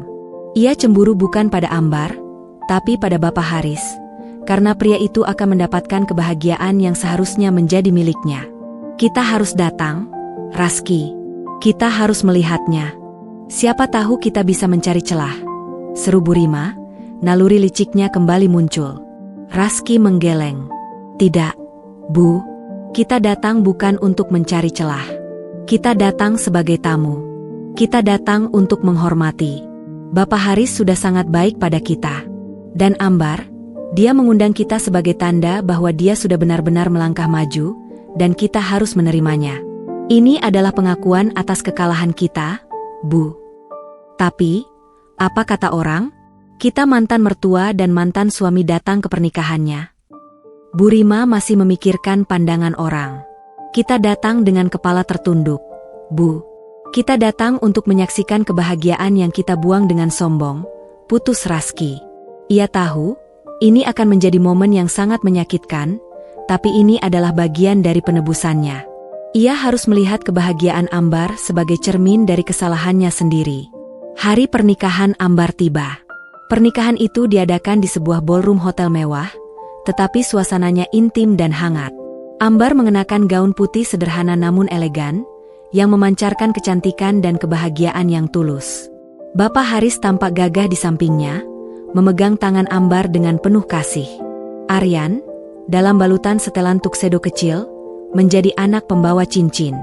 Ia tampak sangat bahagia berada di tengah-tengah Ambar dan Bapak Haris. Saat resepsi berlangsung, Raski dan Burima tiba. Mereka mengenakan pakaian terbaik yang masih mereka punya, tetapi mereka tampak seperti bayangan di tengah cahaya kebahagiaan itu. Mereka berdua berjalan pelan ke belakang ruangan, tidak berani mendekat. Dari jauh, Raski menatap Ambar. Ambar yang dulu dekil dan diusir, kini berdiri di puncak kebahagiaan, bersinar seperti bintang. Ia melihat Raski, melihat penyesalan di wajahnya, dan melihat Burima yang kini tampak rapuh. Ambar berjalan turun dari panggung, didampingi Bapak Haris. Ia berjalan lurus ke arah Raski dan Burima, menghentikan langkah tepat di depan mereka. Terima kasih sudah datang, Raski, Burima, sapa Ambar, suaranya lembut, tidak ada lagi nada penghakiman. Burima tak mampu berkata-kata, hanya air mata yang menetes di pipinya. Raski menunduk, lalu mengangkat wajahnya. Selamat, Ambar. Kau terlihat sangat bahagia. Bapak Haris, selamat. Anda mendapatkan wanita yang sangat luar biasa. Saya ikut berbahagia untuk kalian. Raski mengeluarkan sebuah amplop kecil dari sakunya. Ini adalah hadiah pernikahan dari saya dan ibu. Tidak seberapa, tapi ini adalah uang yang saya dapatkan dari kerja keras di proyek. Uang yang jujur. Ambar mengambil amplop itu, tangannya tidak gemetar lagi. Terima kasih, Raski. Saya hargai kejujuran Anda. Saya harap, ini adalah awal yang baik bagi kehidupan kalian. Raski mengangguk. Saya akan bekerja keras, Ambar. Saya akan membuktikan bahwa saya bisa menjadi manusia yang lebih baik, demi Aryan, dan demi diri saya sendiri. Ambar tersenyum, senyum yang tulus, bukan lagi senyum dingin. Saya yakin Anda bisa, Raski. Semua ada di tangan Anda. Kami akan selalu mendoakan yang terbaik. Bapak Haris menepuk pundak Raski. Terima kasih sudah datang, Raski. Mari kita lupakan masa lalu. Mari kita fokus pada masa depan yang jujur. Raski dan Burima berbalik, berjalan keluar dari ballroom itu. Mereka pergi bukan dengan kepahitan, melainkan dengan pelajaran berharga dan harapan baru. Mereka menyadari, Ambar telah memenangkan segalanya, tidak dengan balas dendam, tetapi dengan kebaikan dan ketulusan. Pernikahan Ambar adalah penutup yang indah dari kisah pahit mereka, dan pembuka babak baru dalam hidup Raski dan Burima.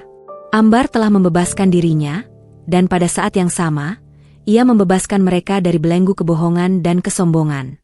Pernikahan Ambar dan Bapak Haris, alih-alih menjadi momen balas dendam dramatis, justru menjadi penanda perdamaian hati.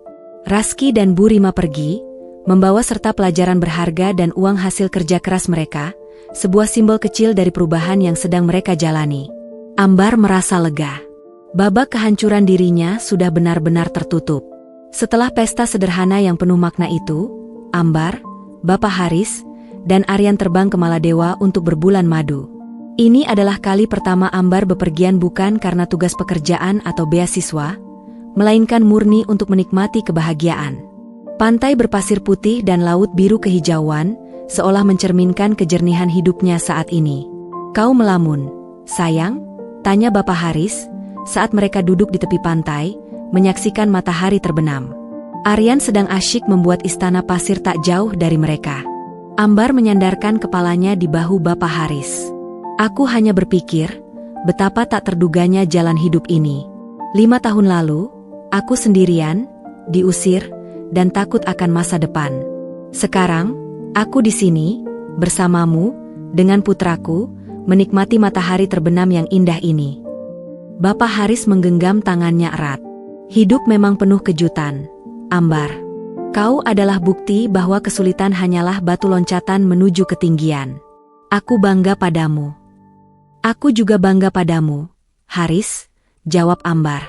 "Aku bangga pada kebesaran hatimu. Kau memberi Raski kesempatan, meskipun dia saudara tirimu dan ibunya pernah mencoba memanipulasi asetmu. Saya belajar dari Anda. Balas dendam hanya akan menciptakan lingkaran kebencian.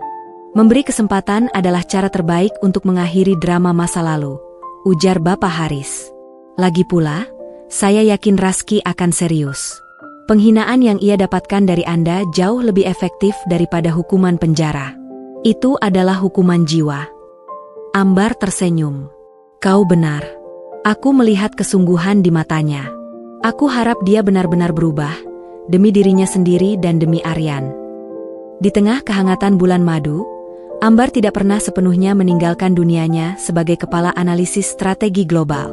Sesekali, ia membuka laptop untuk memeriksa email penting dan memantau kinerja Aether Corp. Ia menemukan laporan mingguan dari proyek sosial, termasuk aktivitas Raski dan Bu Rima. Laporan Raski menunjukkan peningkatan kinerja yang signifikan.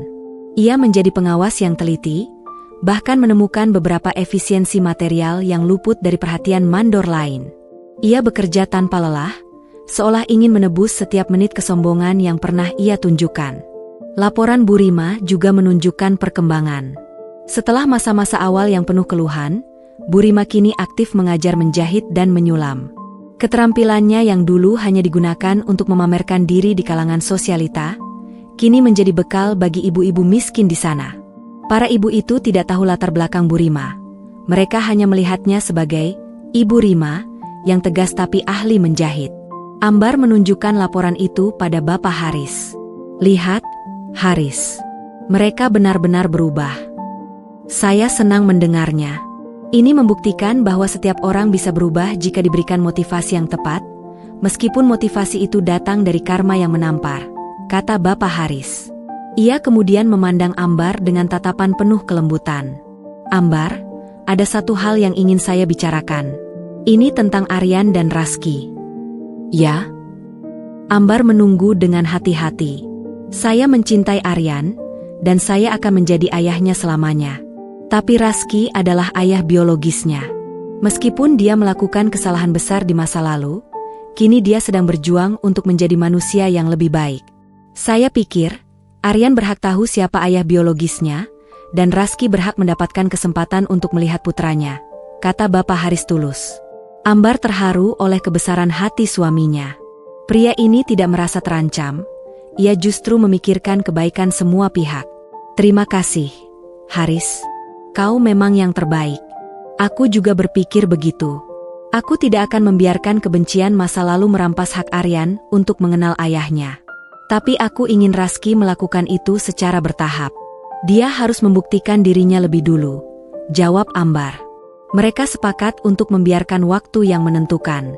Saat Raski sudah benar-benar stabil, secara emosional dan finansial, mereka akan mengundangnya untuk bertemu Aryan di bawah pengawasan Ambar dan Bapak Haris. Setelah kembali dari bulan madu, kehidupan Ambar berjalan mulus. Ia kembali memimpin Aether Corp dengan visi yang tajam, didampingi Bapak Haris yang kini berstatus suaminya. "Mia, Sebagai sahabat sekaligus rekan kerja, selalu menjadi pendukung setia. Suatu sore, Bapak Haris menerima kunjungan dari seorang pengacara yang mewakili Bu Rima dan Raski. "Bapak Haris, saya di sini mewakili klien saya, Ibu Rima dan Bapak Raski," ujar pengacara itu, menyodorkan sebuah dokumen. Bapak Haris dan Ambar duduk bersama mendengarkan. "Klien saya telah sepakat untuk mengembalikan seluruh aset yang tersisa dan sempat mereka manipulasi di masa lalu, kepada ahli waris yang sah, yaitu Bapak Haris Anugrah. Mereka telah menjual sisa aset mereka, dan dana ini sudah bersih dari utang dan hutang mereka," jelas pengacara. "Mereka juga menyerahkan semua klaim atas warisan yang berkaitan dengan Bapak Haryo. Ini adalah tanda penyesalan dan keinginan mereka untuk memulai hidup baru tanpa kebohongan." Ambar dan Bapak Haris saling pandang. Mereka tidak menyangka Bu Rima akan mengambil langkah sejauh ini. Ini adalah pengakuan dosa yang sesungguhnya, pengembalian hak yang sudah lama hilang. "Luar biasa," gumam Bapak Haris, mengambil dokumen itu. "Tolong sampaikan terima kasih saya kepada mereka. Dan semoga mereka sukses dalam kehidupan baru mereka." Pengacara itu tersenyum. "Ada satu hal lagi. Bapak Raski sudah mendapatkan pekerjaan baru di sebuah perusahaan konstruksi kecil, berkat rekomendasi Bapak Haris dari proyek sosial itu. Ia kini menjabat sebagai manajer proyek, dengan gaji yang cukup untuk hidup mandiri dan menyewa kontrakan yang lebih layak untuk ibunya. Ia telah menyelesaikan masa penebusannya di proyek sosial dengan nilai sempurna." Mendengar kabar itu, Ambar merasakan kelegaan yang luar biasa. Raski telah lulus dari ujian karma. Ia telah membuktikan bahwa perubahan itu mungkin. "Haris, ini saatnya," bisik Ambar, matanya menatap haru. "Saatnya apa, sayang?" "Saatnya Raski bertemu Aryan. Dia sudah membuktikan dirinya. Dia pantas mendapatkan kesempatan itu," jawab Ambar. Bapak Haris tersenyum bangga pada istrinya. "Saya setuju. Cinta dan pengampunanmu jauh lebih kuat daripada amarah, Ambar. Anda benar-benar pemenang sejati." Ambar meminta Bapak Haris untuk menghubungi Raski, mengundangnya datang ke rumah mereka di akhir pekan, bukan untuk urusan bisnis, melainkan untuk urusan hati. Raski yang menerima telepon itu tidak percaya. Suaranya bergetar. "Bertemu, Aryan? Tentu, Bapak Haris. Kapanpun Anda mau, saya akan datang." Ambar tahu, pertemuan ini akan menjadi momen yang sangat emosional, sebuah konfrontasi antara masa lalu dan masa kini, antara penyesalan seorang ayah dan kemurnian hati seorang anak. Ini adalah jembatan terakhir yang harus ia bangun untuk menutup babak kehinaannya secara sempurna. Malam sebelum pertemuan itu, Ambar merasa tegang. Ini adalah pertemuan yang sudah ia nantikan dan takutkan selama 5 tahun. Raski akan bertemu Aryan, putra yang ia usir bersama ibunya saat masih dalam kandungan. Ambar menghabiskan malam itu merapikan pikiran, menyadari bahwa ia tidak lagi membawa dendam, melainkan hanya harapan untuk kebaikan Aryan. "Jangan khawatir, sayang. Apapun yang terjadi besok, kita akan melaluinya bersama," bisik Bapak Haris, memeluk Ambar erat. Raski sudah membuktikan dirinya. Kini, bola ada di tangan Aryan dan waktu. Keesokan harinya, suasana di penthouse Ambar terasa tenang. Mereka memilih taman bermain di area perumahan yang tenang untuk pertemuan itu, jauh dari mata publik. Ambar membawa Aryan, yang kini berusia 5 tahun dan penuh rasa ingin tahu, ke taman tersebut. "Bunda, kita mau bertemu siapa?" tanya Aryan, sambil memegang erat tangan Ambar. "Kita akan bertemu seorang paman, sayang." "Paman ini ingin mengenal Aryan," jawab Ambar lembut. Ia tidak bisa berbohong tentang identitas Raski, tetapi ia juga tidak ingin membebani pikiran Aryan dengan konflik masa lalu. Tepat pukul 4 sore, Raski tiba. Ia mengenakan kemeja sederhana, celana bahan yang rapi, dan sepatu bersih. Tidak ada lagi jejak kesombongan, hanya kelelahan yang berpadu dengan ketegangan. Ia berjalan pelan ke taman, matanya langsung tertuju pada seorang anak laki-laki yang sedang asyik bermain ayunan. Aryan, putranya. Salinan sempurna dirinya, tetapi dengan mata yang teduh dan senyum yang mengingatkannya pada Ambar muda. Raski merasa lututnya lemas. 5 tahun. 5 tahun ia sia-siakan kesempatan untuk melihat tawa itu, untuk mendengar suara itu. Penyesalan itu datang menghantamnya seperti ombak raksasa. Raski melihat Ambar dan Bapak Haris berdiri di dekat bangku taman. Ia berjalan mendekat ke arah mereka, mengabaikan Aryan sejenak untuk memberi penghormatan. "Selamat sore, Ambar." "Bapak Haris," sapa Raski, suaranya tercekat. "Selamat sore, Raski." "Terima kasih sudah datang," jawab Ambar. Matanya memancarkan ketenangan. Bapak Haris menjabat tangan Raski. "Tenanglah, Raski. Dia di sana. Aryan, pergilah dan bicara padanya." Raski mengangguk, menelan ludah. Ia berjalan pelan ke arah ayunan. Setiap langkah terasa berat, seperti ia sedang membawa beban karma 5 tahun terakhir. "Halo, Nak," sapa Raski, suaranya bergetar. Aryan, yang sedang asyik bermain, menoleh. Ia melihat Raski, paman yang baru dilihatnya. Mata Raski dan Aryan bertemu. "Paman siapa?" tanya Aryan polos, tanpa rasa takut. Raski berlutut, berusaha menyamakan tinggi badannya dengan Aryan. Debu di taman tidak lagi ia pedulikan. Paman Raski." "Paman, teman lama bundamu." "Oh, teman lama. Bunda punya banyak teman. Paman mau ikut main ayunan?" tawar Aryan dengan senyum lebar. Senyum itu menghancurkan semua pertahanan Raski. Ia teringat bagaimana dulu ia mengusir Ambar, mengusir janin yang kini tersenyum manis di depannya. Ia tidak bisa menahan air matanya lagi. Air mata penyesalan, kebahagiaan, dan rasa bersalah membanjiri wajah Raski. "Paman kenapa menangis?" tanya Aryan, menghentikan ayunannya. Ia menyentuh pipi Raski dengan tangan kecilnya yang penuh pasir. Raski menarik napas dalam-dalam, berusaha mengendalikan emosinya. Paman hanya bahagia, Nak. Paman bahagia bisa melihat Aryan. Paman ingin minta maaf. Paman banyak melakukan kesalahan di masa lalu." "Kesalahan apa?" Raski tidak bisa mengatakan kebenaran penuh. Ia hanya bisa berkata, "Paman membuat bundamu sedih. Tapi paman sekarang sudah berubah. Paman janji, paman tidak akan membuat bundamu sedih lagi." Aryan menoleh ke Ambar dan Bapak Haris, lalu kembali ke Raski. "Kalau paman sudah tidak buat bunda sedih, berarti paman baik. Tapi kenapa paman tidak datang waktu aku ulang tahun?" Pertanyaan sederhana itu menohok hati Raski. Paman saat itu bodoh. Paman menyesal, bisiknya. Ia memeluk Aryan erat. Pelukan yang penuh penyesalan dan kasih sayang yang terpendam. Aryan, dengan kemurnian hati anak-anak, membalas pelukan Raski. Dari bangku taman, Ambar menatap pemandangan itu. Air matanya menetes, bukan karena sedih, melainkan karena lega. Drama kehidupannya telah mencapai titik penebusan yang sesungguhnya. Bapak Haris merangkulnya erat. "Kau lihat, sayang, kebesaran hatimu memberinya kesempatan. Aryan akan baik-baik saja," bisik Bapak Haris. Setelah bermain selama hampir 1 jam, Raski mengajak Aryan bicara di bangku taman, ditemani Ambar dan Bapak Haris. "Aryan, paman mau bicara serius denganmu," ujar Raski, berusaha terlihat tenang. "Paman ingin menjadi temanmu. Paman ingin sering-sering bertemu denganmu. Bolehkah?" Aryan mengangguk antusias. "Boleh. Paman jago buat pesawat kertas." "Tentu, paman janji." Raski tersenyum tulus. Ia menoleh ke Ambar. "Ambar, Bapak Haris. Saya tidak tahu bagaimana cara berterima kasih. Saya berjanji, saya akan menepati semua janji saya pada Aryan. Saya akan bekerja keras. Saya tidak akan pernah mencoba mengambilnya dari kalian. Saya hanya ingin menjadi bagian kecil dari hidupnya, jika kalian mengizinkan." Ambar memandang Bapak Haris, yang mengangguk. "Raski, kami menghargai kesungguhanmu. Kami mengizinkanmu. Tapi ingat, komitmenmu pada Aryan adalah yang terpenting.